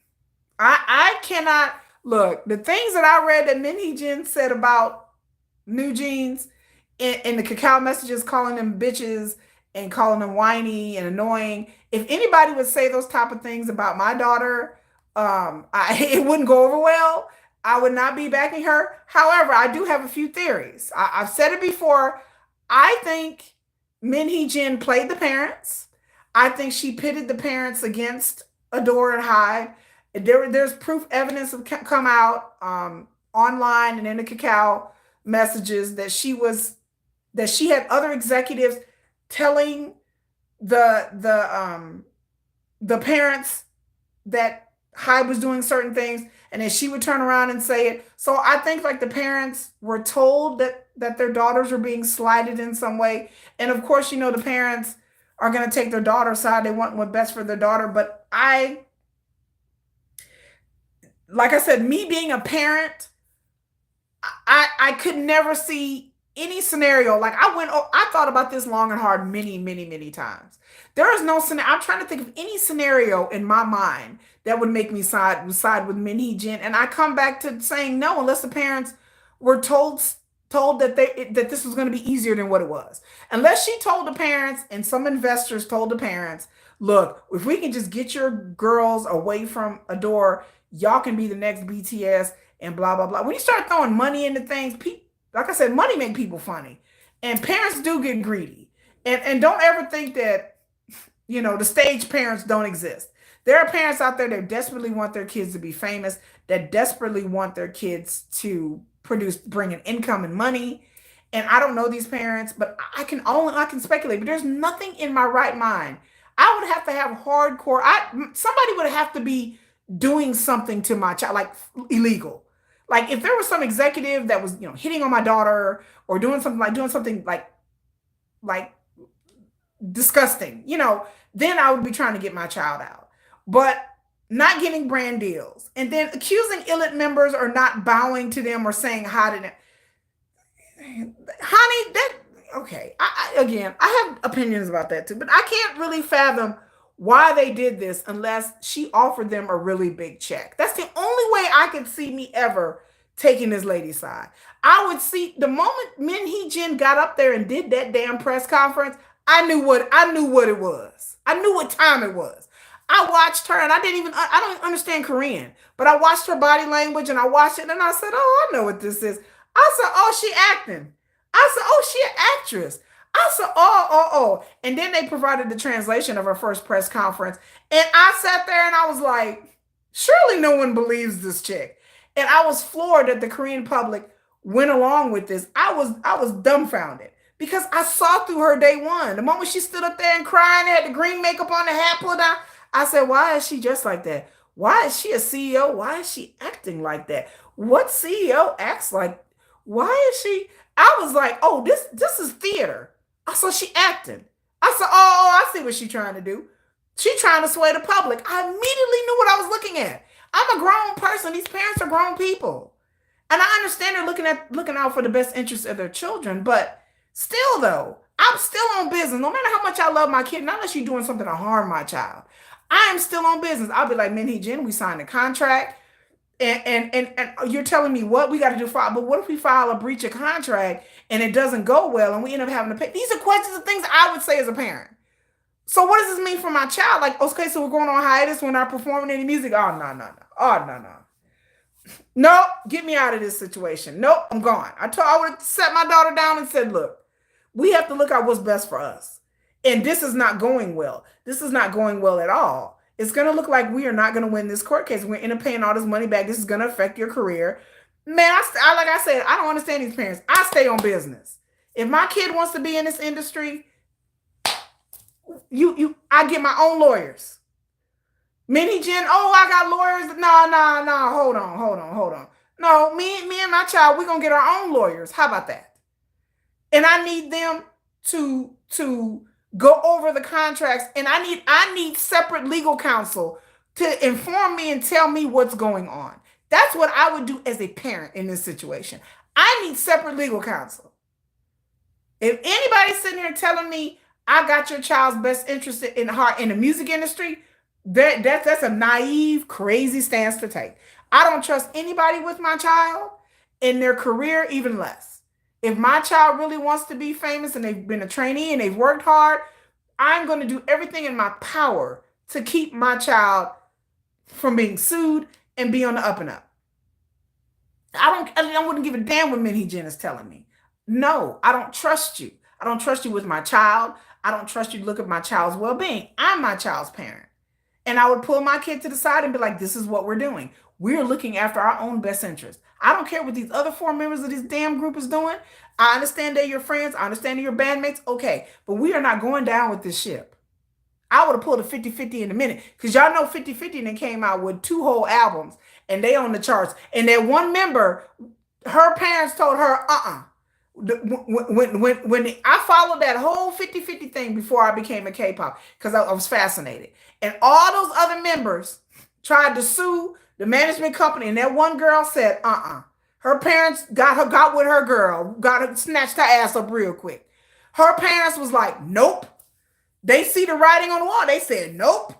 And then one girl at 50-50 stayed with the management company, and they got 4 other group members, and now they're on the Korean charts. They produce a million. So I tell people, what happened to those other members of 50/50? I'll wait. Yeah, does anybody know? I let talks amongst yourselves. What happened to those other 4 members of 50/50? Where they at? Nobody seen them. Hello? Where they at? I'm looking high and I'm looking low. Where they at? No, I don't know where they at. All I know is the one girl that stayed, they brought in 4 other girls. Now they a 5-member group and they on the Korean charts. This is their second album. So 50/50 have bounced back. Same thing with New Jeans. If that was my daughter, I would snatch my daughter up and be like, look, this is what we're going to do. We're going to run our asses back to ADOR, and all the rest of y'all can do whatever y'all want to do. I'm not part of this madness, because their daughter sitting at home doing nothing, on hiatus, not making money, falling out of the public view, taking heat. This is not good for business, and it's not good for my child. It's not. I can imagine it's not good for their children's mentally, emotionally, and financially. I can't see how this is any upside to as a, and like I said, I think about these things as a parent. Like, I could not imagine me sacrificing my child's career for this woman. Someone told me they said it was the shaman. Well, I don't know. I need to know what shaman. Look, Hee Jin, call me, girl. What shaman is you using? I need to figure out the shaman, because I don't know if the shaman is good. They said that she paid $2 to $3 million for a shaman. Okay, y'all. I still gonna do my shaman video, y'all. I have a whole list of videos I have to do, and when the shaman video is on the list, y'all, I promise you, in the next 3 videos, the shaman video, because the shaman thing is rifled through South Korea. It's in the entertainment industry heavily. Okay, a lot of people use shamans. But I don't know if the shaman, people like, oh, the shaman, they try to poo-poo the shaman. I'm not poo-pooing. I am not shaman. Dear shaman, if you're watching this video, girl, I'm not here to poo-poo you. I believe in you. Somehow the shaman, what they done is kind of worked though, because Yoongi has a scooter incident. Hive is in trouble all the time. They got people embezzling money left and right. So y'all tell me whether or not the shaman worked or not. Because I'm kind of feeling like maybe the shaman did work. I'm kind of like, maybe there's something to this shaman thing. Did the shaman work? Y'all tell me. I don't know. Discuss it amongst yourselves. Because I keep telling people this shaman shit is something else. I don't know, but they said Hee Jin said they in a cult. Look, you better get yourself. You better start saying some incenses and prayers. You better get your Bible out. New Jeans, get your Bible out. Get your Holy Quran. Get the Buddhists, go and say some incense at the Buddhist temple. Whatever belief system they got, they need to get away from whatever juju Hee Jin and put on these young ladies. The parents better go light some incense and say some prayers. You better get your religious book out, baby. Because I mean, what is a shaman? Oh, in Korea, a shaman, like before Christianity came to South Korea, before Buddhism and Confucianism came to South Korea, they believed in shamans. Shamans are spiritual people.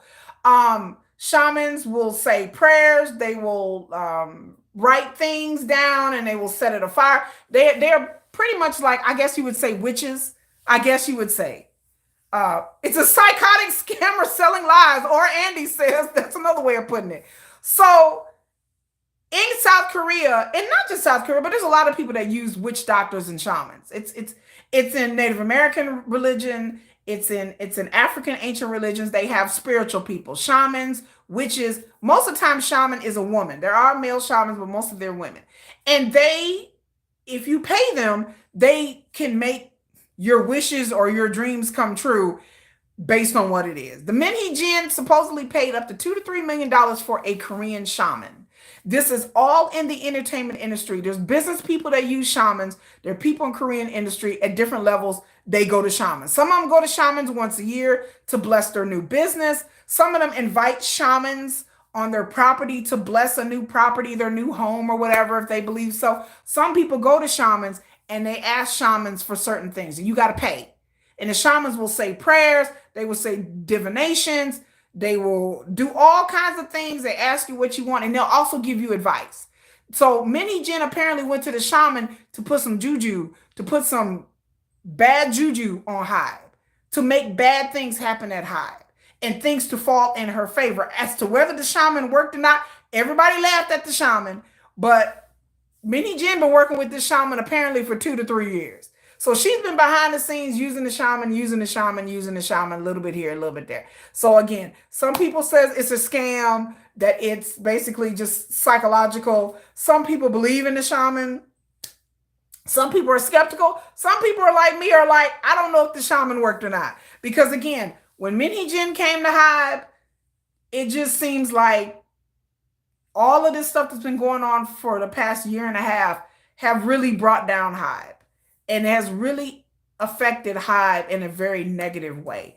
And then I tell people that anything, no matter what people try to pretend and try to say, anything that happens at Hive affects BTS.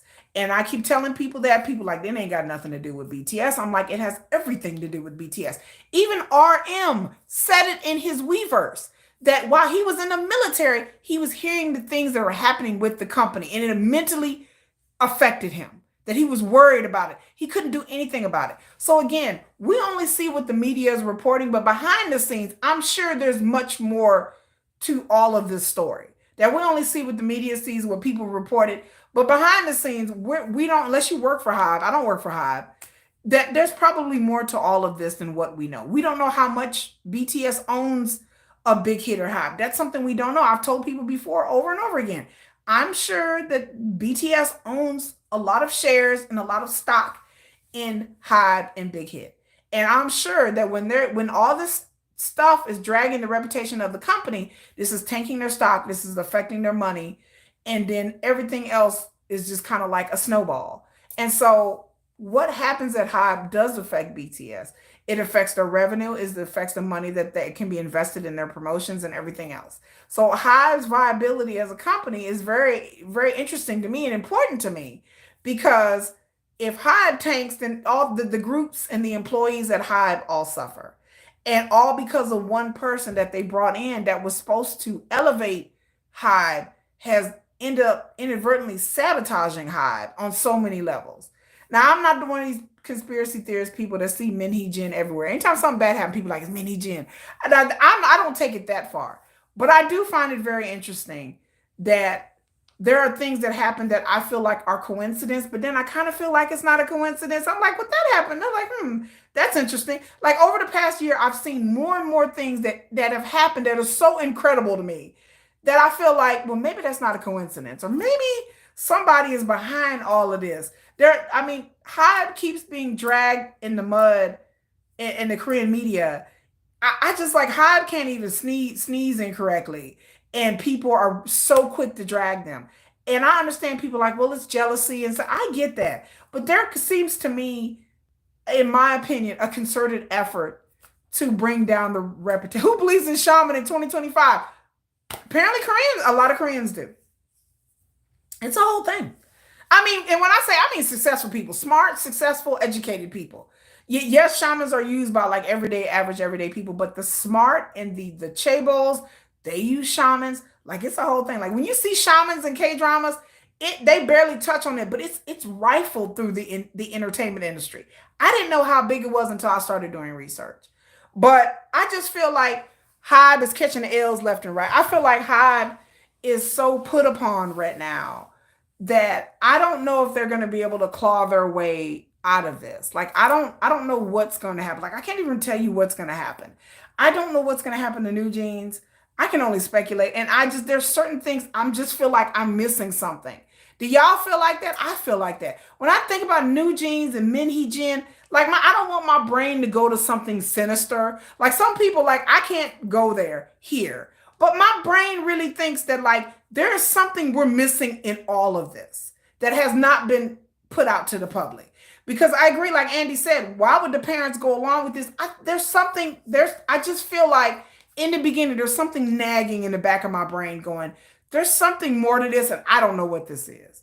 And I won't speculate. I won't say it here, what I think that might be going on. Because again, in my estimation, if it ain't money and it ain't sex, then it don't make sense. If it ain't money and it's sex, it don't make sense. That's all I can say. So I don't know. like I said, Hee Jin was put out cacao messages talking about some executive that she should have just slept with him or whatever. And I'm like, girl, this don't sound like your first rodeo. It didn't sound like her first. It didn't sound like that's the first time that she came up with that. It sounded like Hee Jin had that, in my opinion, allegedly, it sounded like that's how she's rolled that ball that way before. That's how I feel. And so I don't know if she's maybe rolled that ball in other capacities. I don't know. I can only speculate because again, I tell you, when it comes to business and the industry, if it ain't money, if it ain't power, and it ain't sex, then or all three, then it doesn't make any sense. Somebody has to be getting one of those or all three of those from this situation: money, power, and sex. It has to be somebody's getting something out of this. And with the parents, I don't understand what their angle is, and I don't know if we'll ever understand. But when they start going to court and they start bringing up discovery and more evidence, I think we'll have more of a clearer picture as to what's going on. Maybe. But I'm dumbfounded. I can't think of, like I said, I take it as a parent, and I couldn't imagine putting myself and my child in financial straits over Hee Jin. It just doesn't make sense to me. Not unless there's something we're missing. Not unless something else is going on.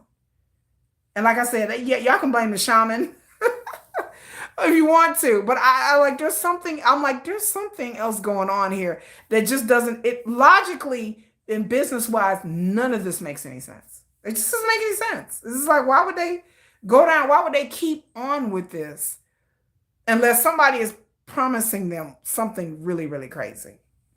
You think Hee Jin was trying to bring down New Jeans with her? I do. I think I feel I feel like, in my opinion, Hee Jin is a zero-sum kind of person. She feels like if she gonna go down, she's taking everybody down with her. She's taking Hive, she's taking New Jeans, she's taking Executive. I think Hee Jin, she feel like if she is not going to win and get what she want, she's gonna ruin everybody's reputation and affect everybody's pockets some way. And that's a horrible way to be. I mean, that's just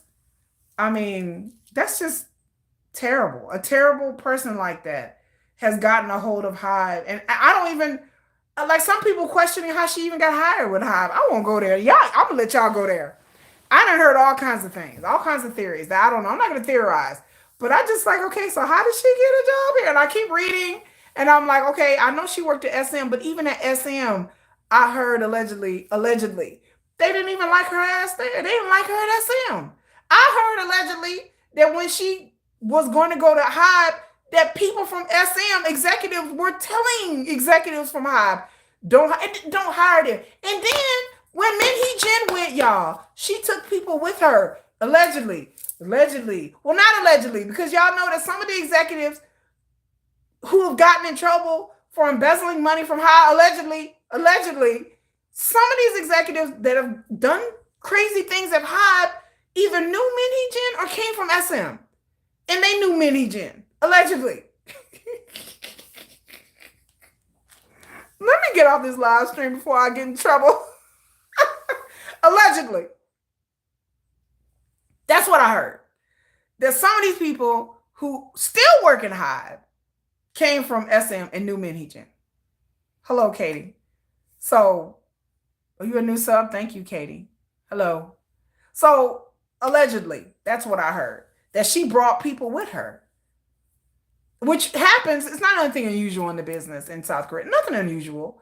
That happens, that executives come and she was going to be CEO and she was going to bring other people with her from SM or people that she worked with before. That's not anything unusual. This happens. But the way Hee Jin did it, the songwriters, the guy, the dolphin dude that did the damn music video, all these people knew Hee Jin.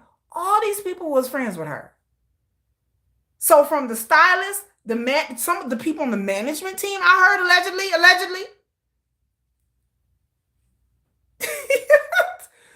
were Hee Jin people. The management team, the songwriters for sure. The dolphiner dude that did the music video, the some of the stylists came from SM, allegedly. She brought a whole cadre of fucking people with her, allegedly. And these people either still work there or got caught doing some foul stuff, and some of them left when she left. They don't tell you about that. Hello, Ryan.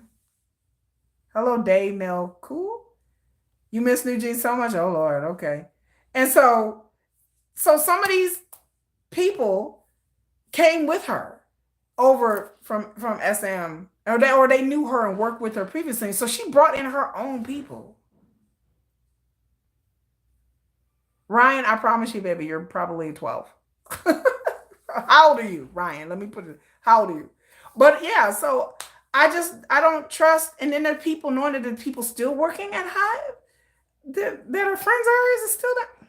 They should have fired. And I understand they can't just fire these people for no reason. But in America, they could. I understand Korea is different. Like Korea, firing somebody from Korea, apparently, what I've been told is really, really hard. That it's really, really hard to get somebody fired.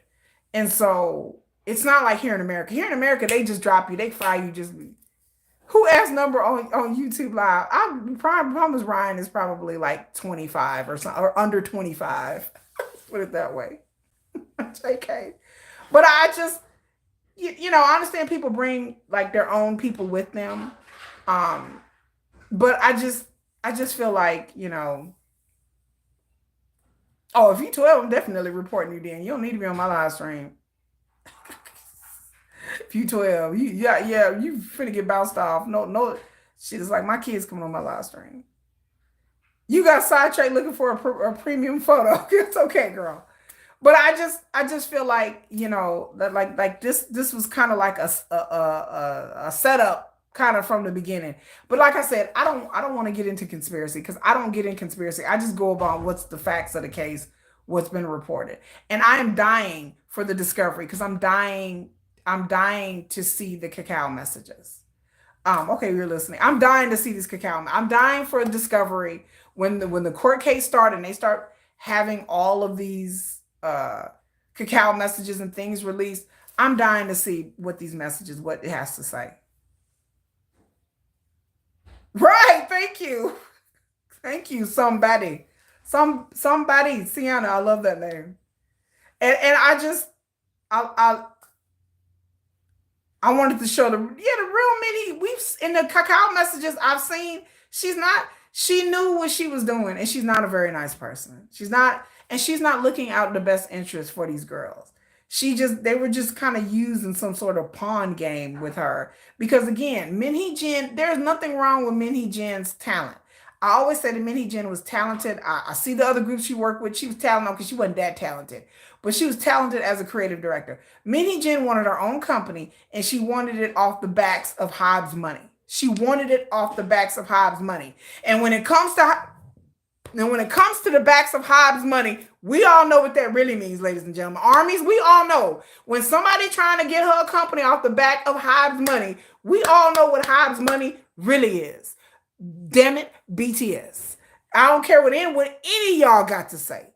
When you talk about she wanted to get ADOR and have all the things in New Jeans and take ADOR with her, after all the money that HYBE has invested in the New Jeans, invested in the ADOR and promotions and staff, and they had invested $5 million into this thing. And she just wanted to take ADOR and whisk them off and get new investors and have her own shit set up already. So when people talk about, well, the back of HYBE money, baby, to me, in my mind, the back of HYBE money is BTS, TXT, ENHYPEN, 17. It's the groups that been there. They helped build HYBE to what it is. So yeah, I get a little touchy because she wanted to take and bait off of something that somebody else had built. She wasn't even there very long. She hadn't even been there for very long. And here she come in like, I got my own company. This is a good setup. I'll just take everything. I'll just take New Jeans and we'll just go off into the sunrise. After they invested their money. Okay, that's not right. Pay them their money back. She could go and start her own company. I don't care about her starting on. I don't even care about her taking New Jeans with her. I don't have anything against New Jeans. My point is, pay your money and then go. I just want New Jeans to pay and leave. Pay and leave. Or start making monthly installment payments.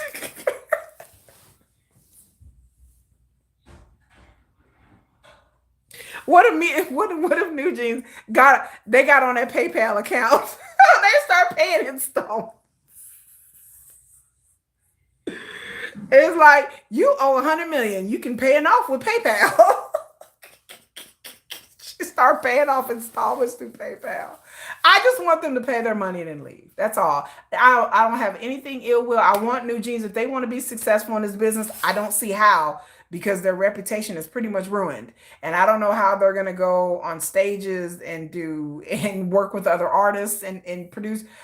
Les Min Hee Jin got somewhere her own people set up, because I don't see how they're gonna work, because regardless of what bunnies feel or how fans feel, if New Jeans want to be in the business, they're gonna have to be in the business.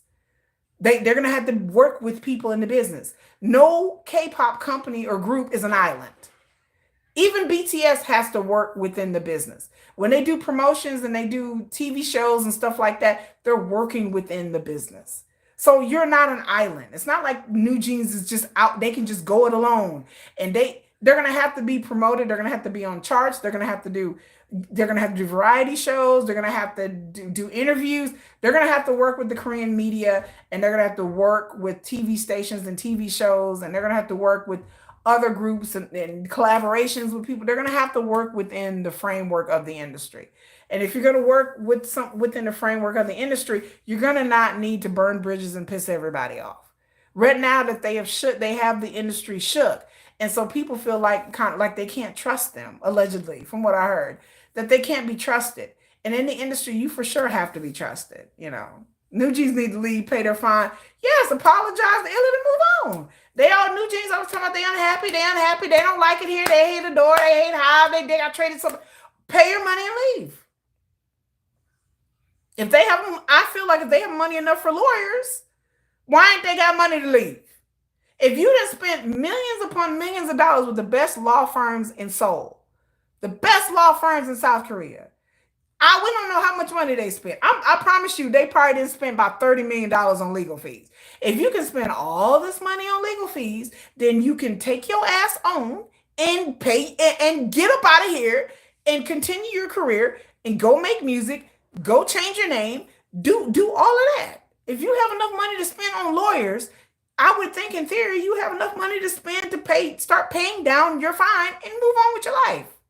So I don't understand it. Instead of spending $30 million on lawyers, spend $30 million to pay ADOR back. Just like, who was the group that did it? Hello, me, Cyber Guy. Just like what was that one group that left SM that tried to get out of their contract?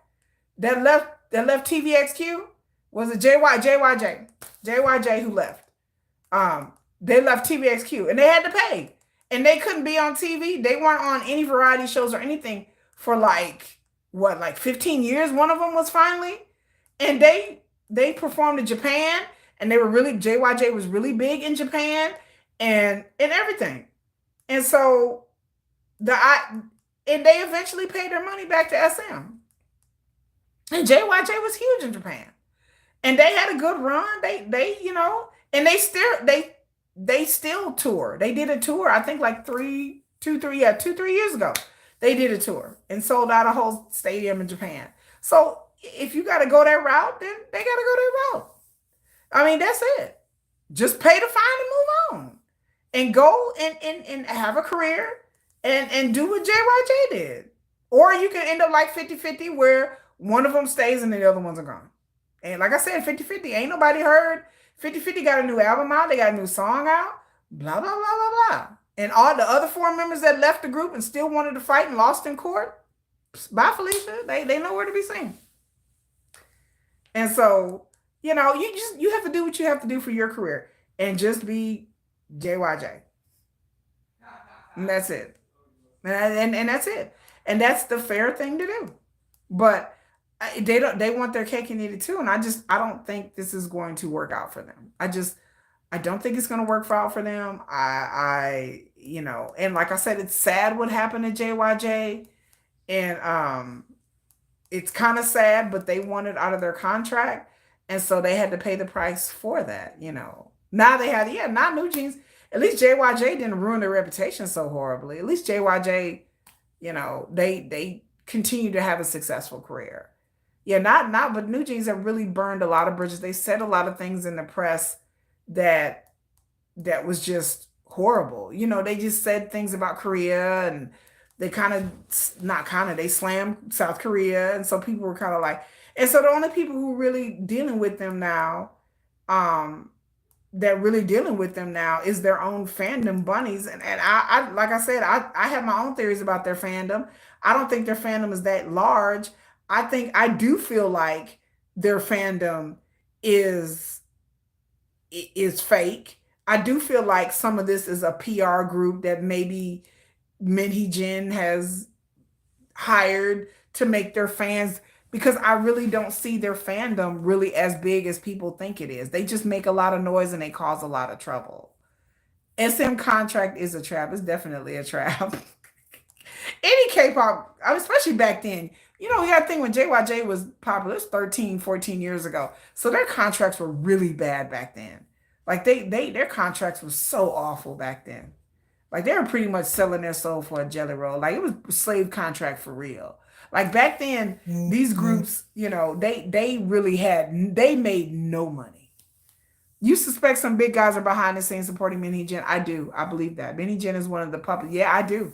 I believe that there are some people big, like I said, the things that are happening with Bong PD and the FSC, who have now decided to, I guess, file investigation for prosecution. I'm like, what? Like I'm trying to do my research online to see if this has ever happened before. Is there another case equal to the things that Bong PD? And I said maybe, you know, I'm not Korean, but I just I'm trying to find something that's comparable. Like I'm really trying to find, like, where have they done this before to somebody in business? Where has this happened before? And I can't find, and I'm gonna keep looking, but I can't find anything. I don't know anybody's been hemmed up like Bong PD has been hemmed up. There are plenty of companies that have went public. There are plenty of companies that have shifted stock over to individual shareholders and took all the risk. Bong PD took all the risk for Hive. I'm really dumbfounded. I'm looking around going, okay, what CEO and what company has faced this? And I have yet to find any company, y'all. So unless y'all can tell me, I need to go speak to Hive Boy. I need to like leave him a message and be like, can you give us some kind of background? He's Korean. And let Hive Boy, I'm gonna ask Hive Boy, I'm gonna send him a private message and be like, can you tell me, like, is there any companies that have experienced with Bong PD and Hive are experiencing? Because I have not found any. You know, none. It's just weird to me that like they're hemming him up for real, for real. Like before, you know, a couple months ago, I was like, yeah, it's just, I really thought it was much to do about nothing. I thought all this was gonna blow over. I thought the FSC is gonna come back, investigate, and be like, nothing happened. But then my jaw dropped. My jaw dropped on Monday when they were talking about that they are going to seek prosecution. When I started hearing this, I said, surely they're not serious. And then they came out and was like, yeah, that they're going to seek prosecution. And I was like, surely, and I'm still thinking in my mind, this is not going to go anywhere. But I don't know now. Now I'm like, I don't really know. This might be, I mean, before I just thought it was nothing. But now I'm like, well, there's smoke, there's fire. Now I'm like, well, maybe they really are trying to hem Bong PD up. Like maybe they really is trying to put, I mean, I don't think he's going to go to jail, right, y'all? Do y'all think Bong PD going to go to jail? They wouldn't put him in jail, would they? I mean, they could fine him or whatever. But they wouldn't put him in jail, right, y'all? Like, I don't think he would go to jail over it. I don't think. Just, I really think that this is about trying to ruin Bong PD's reputation. I really think that this is what this is really about. I think this is trying to ruin his reputation. But the fact that the FSC is in on this, it kind of raises my eyebrows a bit, because I'm like, we ain't dealing with the Korean media. Y'all know how much I hate the Korean media. Y'all know how much I hate the damn Korean media and how shady and shisty I think that they is. And so I don't trust the Korean media when they start talking about Bong PD and all that stuff. I don't trust them. Y'all know the Korean media will do anything to drag Hive. Y'all know how it is. But when the FSC starting to release reports and talking about Hive and talking about that they're gonna investigate, then I'm kind of like, okay, wait a minute. Now we ain't talking about the media. We're talking about a government agency. saying that they're going to try to, they recommend investigation for prosecution.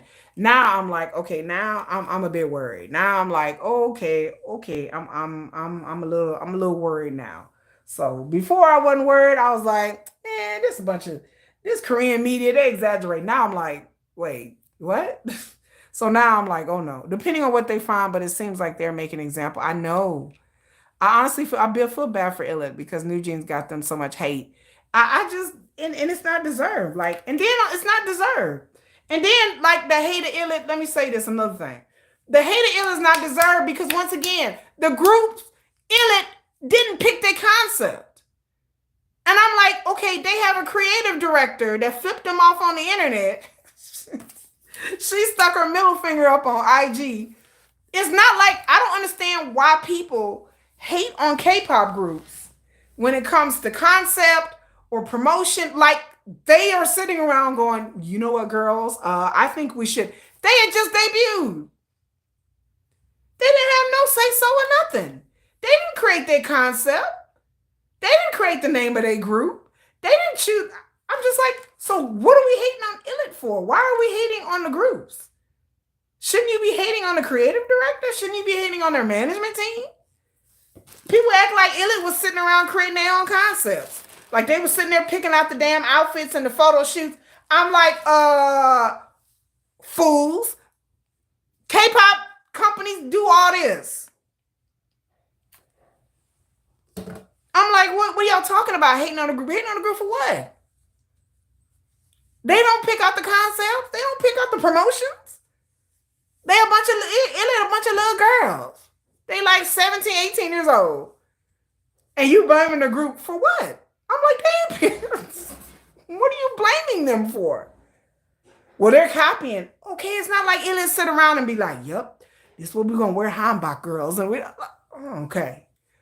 I'm like, so why are we mad at them again? Even if they did, let's say if they did do it, which I said that they haven't. Let's say they did copy and plagiarize New Jeans. There's Mini Jen is suing executives, which she should. She's suing the creative director. She's not suing Illit. They not named in the lawsuit. Their names are not on the lawsuit. It's the choreographer and the creative director. So it's childish to blame a group for something that they don't have not lick of control over. And that's the same thing I said about anything. Like I said on my video where I talked about All Day Project and they racist cultural appropriation, but I'm not blaming them. I'm not blaming Tarzan. I blame YG. I said, YG, this YG fault. I said, people, I ain't got no hatred for Tarzan or the members of All Day Project. That's squarely on YG. They didn't come up with the concept. They ain't telling them what to wear. They have stylists and creative directors and music people and a whole staff of people telling them what to do. K-pop singers, they don't even control their own social media, y'all. I'm like, what are we talking about? Why would I blame a group for that just came out, just debuted, and it's their fault? Why would Illit take any heat for anything and they just debuted? They just happy to be in a group. They didn't work hard. They didn't been trainees. They didn't starve themselves. They didn't ate a damn apple and a piece of chicken every day for 3 weeks. Damn it! Illit is like we made it. We didn't starve. We hungry. We hungry as hell. We didn't made it. We didn't do the weigh-ins. We dancing all day and all night and studying. And we dancing and studying and starving. Then congratulations, you done made it to a group. They like, hi diggity dog, mama, I made it. And then all that is like, oh, well, they copied. Wait a minute. What do you mean I copied? I didn't copy nothing. Copy who? Copy what? We didn't choose this. We showed up, got our hair did. Poor Illit.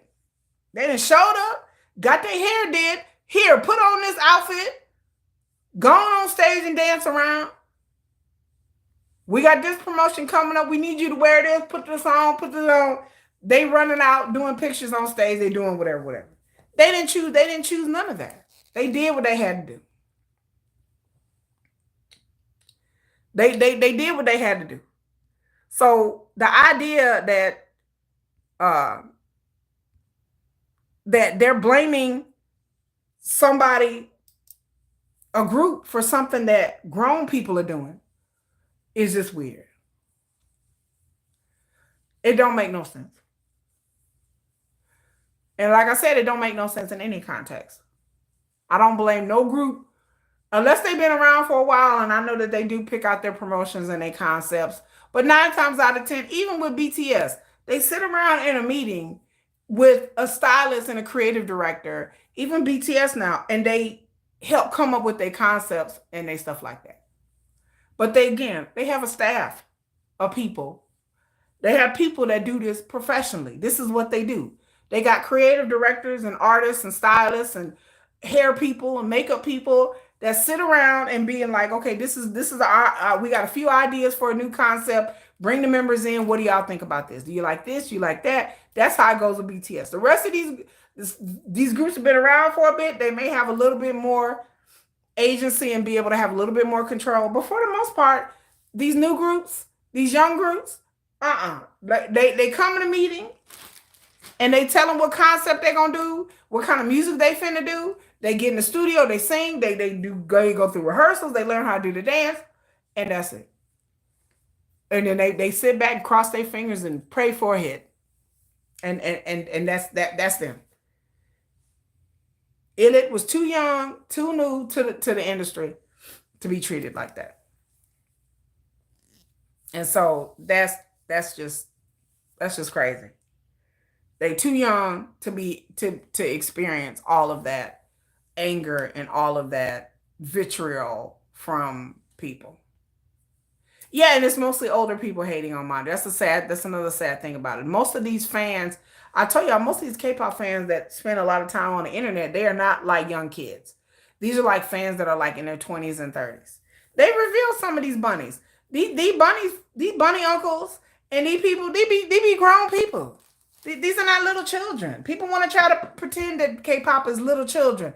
And I told y'all before, it's not. I've done research. I've done a lot of research. It's not little kids doing this. Little kids don't have the resources or the time or the organization. Most of the people that are causing these problems on the internet that have been sued by Hive, that Hive has been taking their asses to court left and right, these are grown people. Hive recently came out 2 weeks ago talking about people that they were taking to court. And these were grown people, y'all. I say it again. These were grown. These people that are harassing LE SSERAFIM, harassing Illit, making up stories about BTS members. These weren't little kids. These weren't 17, 18-year-olds. These were grown-ass men and women, both sexes, who were online getting sued, getting fined in South Korea for making up shit, for harassing Illit. These were 30-something-year-old people, adults. They were not little kids. Hive is not going to go after teenagers. They're not going to go after minors. But they will go after grown people. And these were not 18, 19, 21-year-olds. All these people were over the age of 25. These are grown adult people.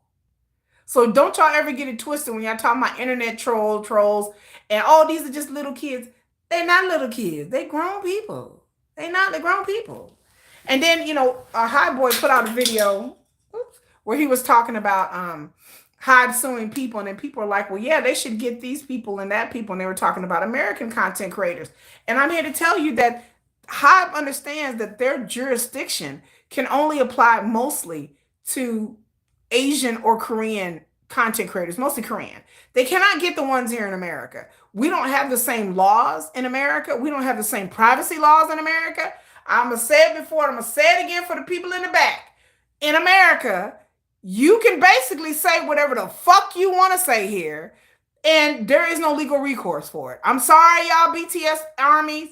I'm sorry. I know that y'all get all up in y'all crawl about content creators and vloggers and people. I see all kinds of videos spreading all kinds of lies, and I just have to ignore them. I see all kinds of exposés and gossip. There's YouTube channels. There was one YouTube channel I was about to cuss out the other day because they said something about sugar, and I'm like, that's a lie. I'm like, what? They were just blatantly making up shit, right? About sugar. Well, Sugar said this, and Sugar ain't said nothing on Instagram. They like blatantly lied. And then I was like, Sugar ain't said nothing on Instagram. I'm like, what are you talking about? If anybody would know whether her Oprah was gonna show up on someplace, it would be me. So I had to stop because I was like, Sugar said I had to go back and look. I was like, wait, maybe I missed something. I was like, did I miss something? You know, I'll be sleeping. So I was like, did I miss Sugar said something on Instagram because I'm not on social media? I went and looked everywhere. This person basically blatantly made it up. Okay, they made up the whole thing and they posted a video and they got like 10,000 views because it gets clicks and views. And I don't know where this person's country or origin is, but I know that Hive in South Korea, it is hard for them to do anything to content creators in America because our privacy laws are different. Our libel and slander laws, you have to prove intent and you have to prove that the defamation has affected the person monetarily. There is nothing there's rarely any situations where this will be significant enough to file a criminal case in America.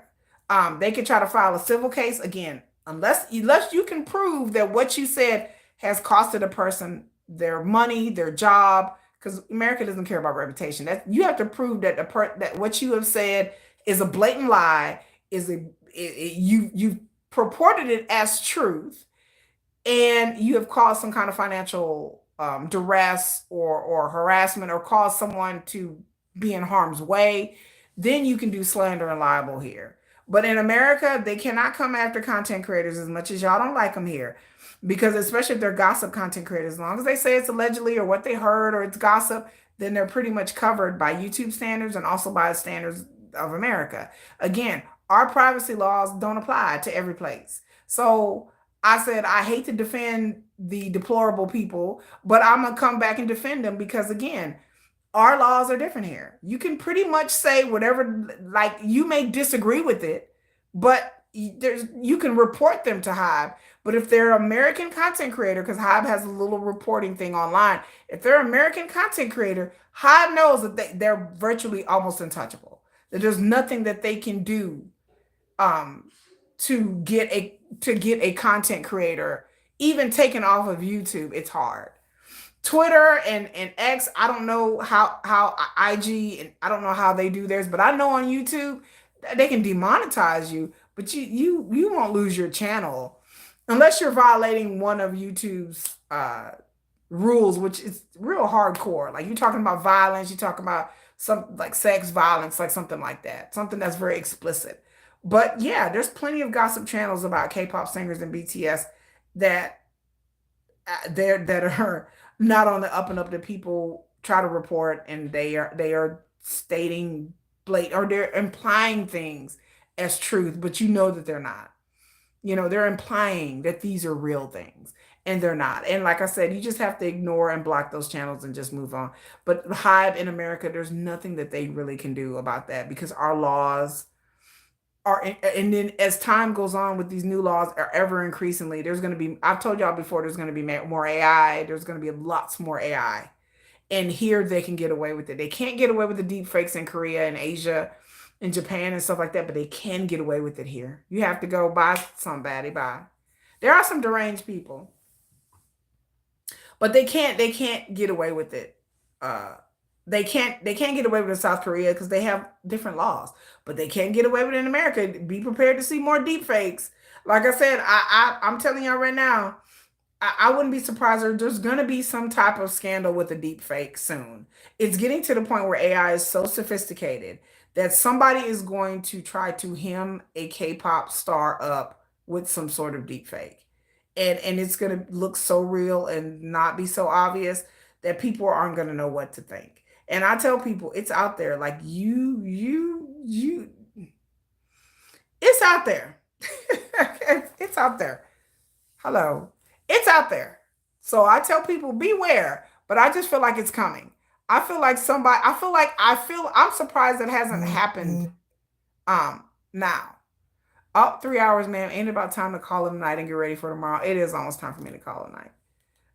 Jennifer saying I should call it a night. But I'm surprised that it has not happened. But I'm telling y'all, get ready for it. Somebody's gonna do like, and not even a deep fake, because deep fake takes somebody else's face and put it over somebody's real body. You don't have to do that anymore. Y'all know y'all don't have to do that anymore.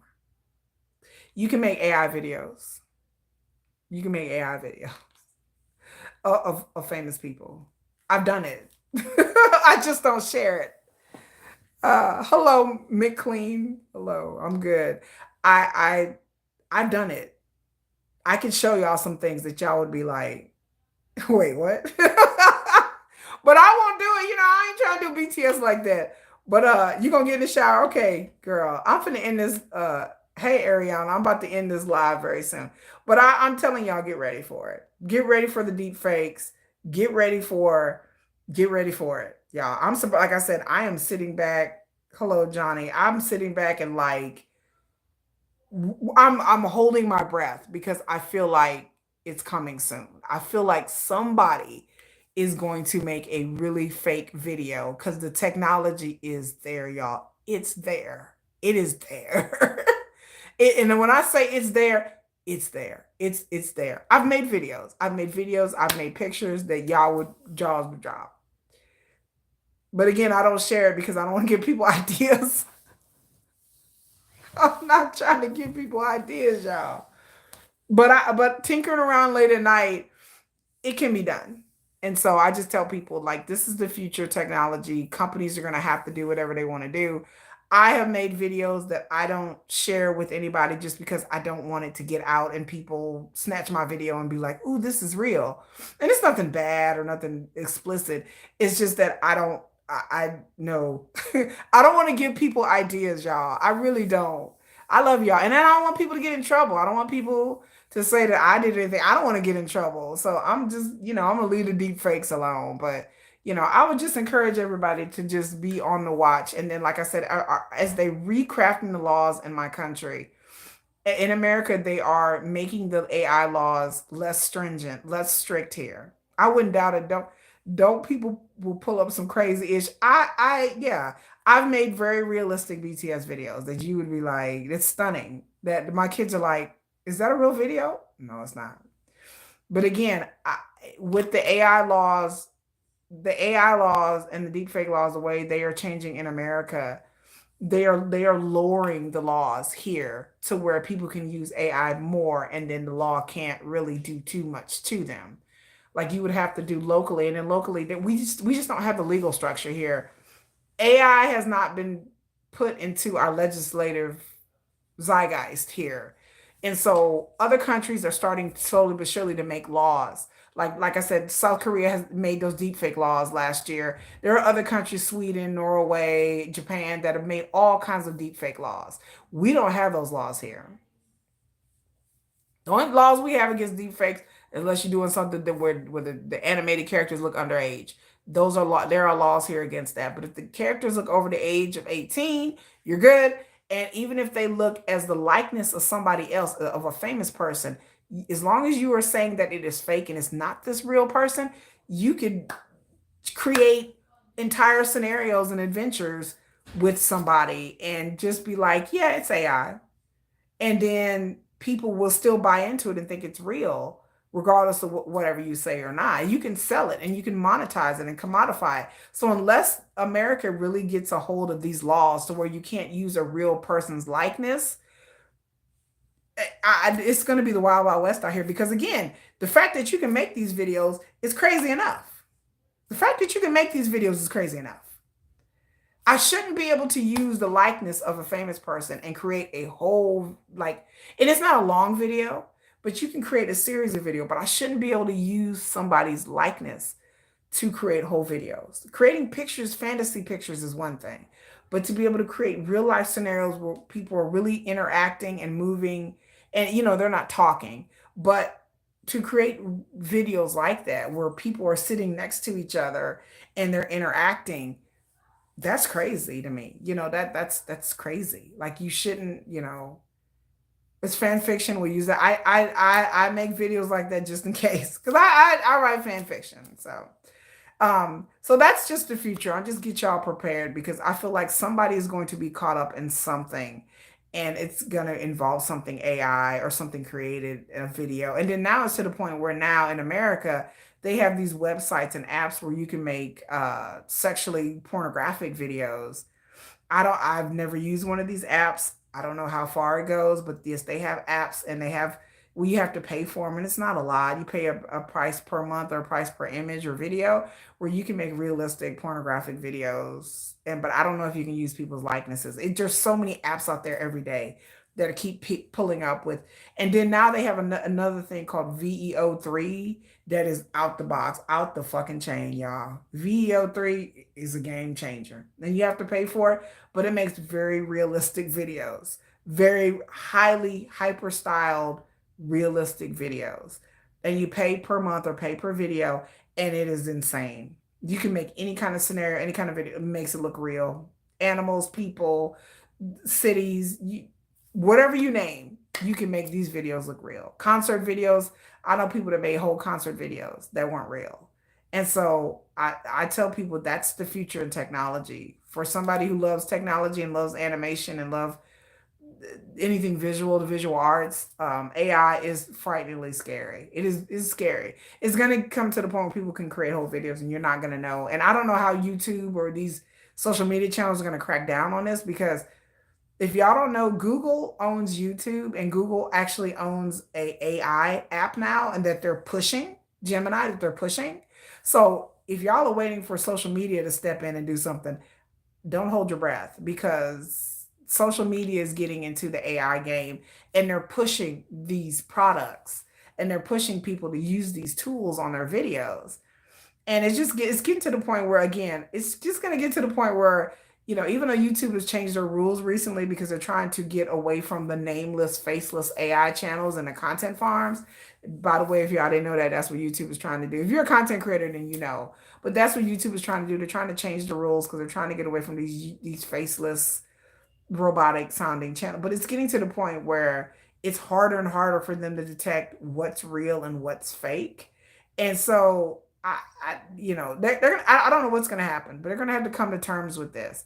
And then more people are going to be taking K-pop singers and famous people and putting them into AI situations. And before, you had to put somebody's face over, you ain't got to do that no more. And it's frightening. It's scary, but it's exhilarating all at the same time if it's used in a good way. Virtual reality is now part of their fantasy. Moonlights, and people are now living way out there with digital and virtual. It is. I predicted this a long time ago, that virtual and digital will be the future place to go, away from what we know as reality. Like I said, I can talk about that for hours, because I have seen the way that ChatGPT and the way AI programmings are really taking over, like taking a real huge foothold. And it's all behind the scenes. Like, these things are happening. Like, people, like, I read a thing about a guy who was marrying his AI chatbot. Like, he was going to marry, even though he had a girlfriend, he was going to marry her. Like, I could just tell you about all scenarios, but that's another time for another video. I could do a whole video about the future of K-pop. What I feel like the future of K-pop, I believe, will be AI. I believe there will be AI groups. I believe there will be AI boy bands, girl bands, solo artists. I believe that technology is to the point where it is so hyper realistic now that you have the money to where you can make a group, an AI group. And I think our technology is accelerating to where you can make an AI group with an AI music video, and nobody would probably even know this group was even real or not. All you need is some singers. You still need the singers. Like, they haven't improved that much. You still need people to talk and to sing and to interact with fans. That's what you need. But the face and the music video and the girl group, I mean, I can make a girl group in 5 minutes that looks realistic. And y'all would be like, I did a whole short about it, that I went in there and was tinkering around, seeing what I could do late at night just to make girl groups and see what it would come up with. And I was like, okay, I'm impressed. Like, several of them, I'm like, okay, they look like, I made videos about talking about K-pop Demon Hunter, and I made AI people, and people were like, oh my God, like, thirsty over my AI people. Yeah, I know Play is starting, and they're testing it out. Yeah, and his wife accepted it too, girl. I couldn't believe his wife was like, yeah, AI, it's fine. I would have been like, wait a minute, what? Yeah, they are. I believe behind the scenes that, yes, that K-pop groups are testing this technology out to see how far they can take it. And what VEO3 is a game changer. or VO3 or V30 or whatever it is, it's going to be a game changer. It is just came out, and people are raving about it. Like, you can take whole books and bring them to life. Short stories you can bring to life. I mean, you can create whole movies now. And the videos that you can use and can starting to be whether they can be longer and longer and longer and longer. And I feel that what K-pop is going to start doing is like, why should we worry about trainees when we could just have AI groups? They don't have to train nobody. They don't have to spend millions of dollars in training and starving, and AI groups. Hello, Shania. And so, oh, happy birthday, Shania. Happy birthday to you. Happy birthday to you. Happy birthday, happy birthday, happy birthday to you. I'm doing a little birthday dance. So, but I think that that's going to be the future. And so, in conclusion of my long live stream, that I say I'm not going to be long, but I end up being long. And Jennifer told me I need to go to bed. She's like, get off the live stream, ma'am. In conclusion, let me wrap it up. I'm going to see Jen on Tuesday, so y'all wait for it. Wait for it. I'm going to do a vlog about Jen. I do have a Wattpad. I'm Nomadic Kitty FF. F is in Frank, F is in Frank, fan fiction. Nomadic Kitty FF on Wattpad. I am number one in music right now. I'm number one. I am number one in music on Wattpad, y'all. Hello Skybeam memes. I am number one on Wattpad in the music category. So that just tells you how popular my series is. Very popular right now. But I have a whole BTS Yoongi, BTS Sugar, everyone call it fan fiction. I'm the number one star. Shut up! No, I'm number one on Wattpad. I do have a video coming out about K-pop Demon Hunters. I have that coming out. I think, I don't know. I just posted. I haven't edited the video, so we'll see. I think it may be coming out Thursday or Friday. So I did a review, and I just have to edit the video, but I did watch it last night, and so I finally got around to watch. Everybody's like, I need to watch K-pop Demon Hunter. Okay. I do have other videos that are going to be posted this week. Like I said, I have a thirst trap video about JK's sexiest outfits, Jungkook's sexiest outfits. Um, that my submissive worldwide handsome know we love them. I sure will. I'm gonna have a lot of fun at this concert, and then I'm going to see the Rose on Friday, and I will do a concert vlog for the Rose. And what was I gonna say? And I'm just thinking. So make sure y'all subscribe and don't miss out. And if you are a new subscriber, thank you. If you are a long-time subscriber, thank you. Yes, the Rose. I love the Rose. You love crashing my chat. I love when you crash my chat, Marlon. I like when you crash my chat. Y'all stop. Anyway, but I think that's all going on. So this week is going to be a very busy, busy, busy week. And so like I said, I'm trying to edit and post things within the next 2 days, because after today and tomorrow, that's it. Tuesday, Wednesday, Thursday, Friday, Saturdays. The whole week I have real life, real world mommy things to do, K-pop things to do. So I'm going to be very, very busy. So I'm trying to do as much editing as I can tonight into tomorrow. So I appreciate everybody that's been here. Moonlight, JK, Shania, somebody, and Marlon, of course. Marlon, we need to go out to get coffee or something. Y'all don't start. Anyway, but I'm fixing to relax and rest. I think I'm probably going to watch Sandman again. If you have not watched Sandman, please go watch Sandman on Netflix. If you have not watched K-pop Demon Hunter, please go watch it and post my review. And y'all tell me what y'all think. I think my review is going to be kind of controversial. It's going to be a little controversial because I see how much people love it, but I don't care. You know, y'all, I'm going to give y'all the real anyway. I'm just going to tell y'all what I really feel, regardless of what everybody else is saying about it. But anyway, y'all, I thank y'all for rocking with me for 3 hours. I get so tired of hearing my kids in there making noises. And you want to hear my views, oh child, it's gonna be interesting because again, I may be the outlier in this whole thing. Um, but y'all will see. And then I'm posting. I will, and I have posted my video up that's Wednesday where I talk about the Redditor who says that she was assaulted by K-pop, and my just a little bit of my thoughts about that. And then next weekend we'll come back and talk more about it. We'll come back. Now you really want to know. Oh God, I'm gonna try. I'm editing that video tonight, and I'll have it posted probably by Friday. And then I have other videos. I'm gonna do my shaman video. I just finished doing a video. I haven't edited. I barely started, but I just wrote the script for a video about Under 15. Under 15 was a reality show in South Korea that was canceled. If you have not heard about Under 15, when I get off this live stream, run your ass, go pull up Under 15 and read a little bit about what's happening. I'm going to do a deep dive about Under 15, about this K-pop reality show for kids under the age of 15 and how it was canceled before it even debuted. So I did a whole deep dive about that and I wrote a whole script. And so I gotta edit that. But that will be, I'll probably post that video probably next week because I gotta kind of like stagger. And I'm gonna do my shaman video for next week. I promise y'all. I'm gonna do my shaman video because it's wild. I've been researching this shaman thing for a while and it's wild. And it's wild. It's wild. It's gonna be wild, wild, wild. About the under 15 thing blew my mind. It was wild. That show should have never even been conceived. And then the shaman thing is wild. And I've been researching, y'all been telling y'all about the shaman thing for months now. That I had to get all my thoughts together in my research and ask Koreans. Because I had to go back and ask Koreans. I was like, what is with the shaman shit? Can y'all let me? And then people, I got into the history of shamanism and everything. I'm gonna do a whole deep dive, a long, long video about the history of shamanism and all the way from ancient Korea all the way down to today and let y'all know that it is out there. It is very big. A lot of people are into it. And so y'all can see what's really going on. But anyway, good night, y'all. Y'all have a good night. My back is starting to hurt. My back is starting to hurt. Anyway, y'all good night. Bye. Kids, what are y'all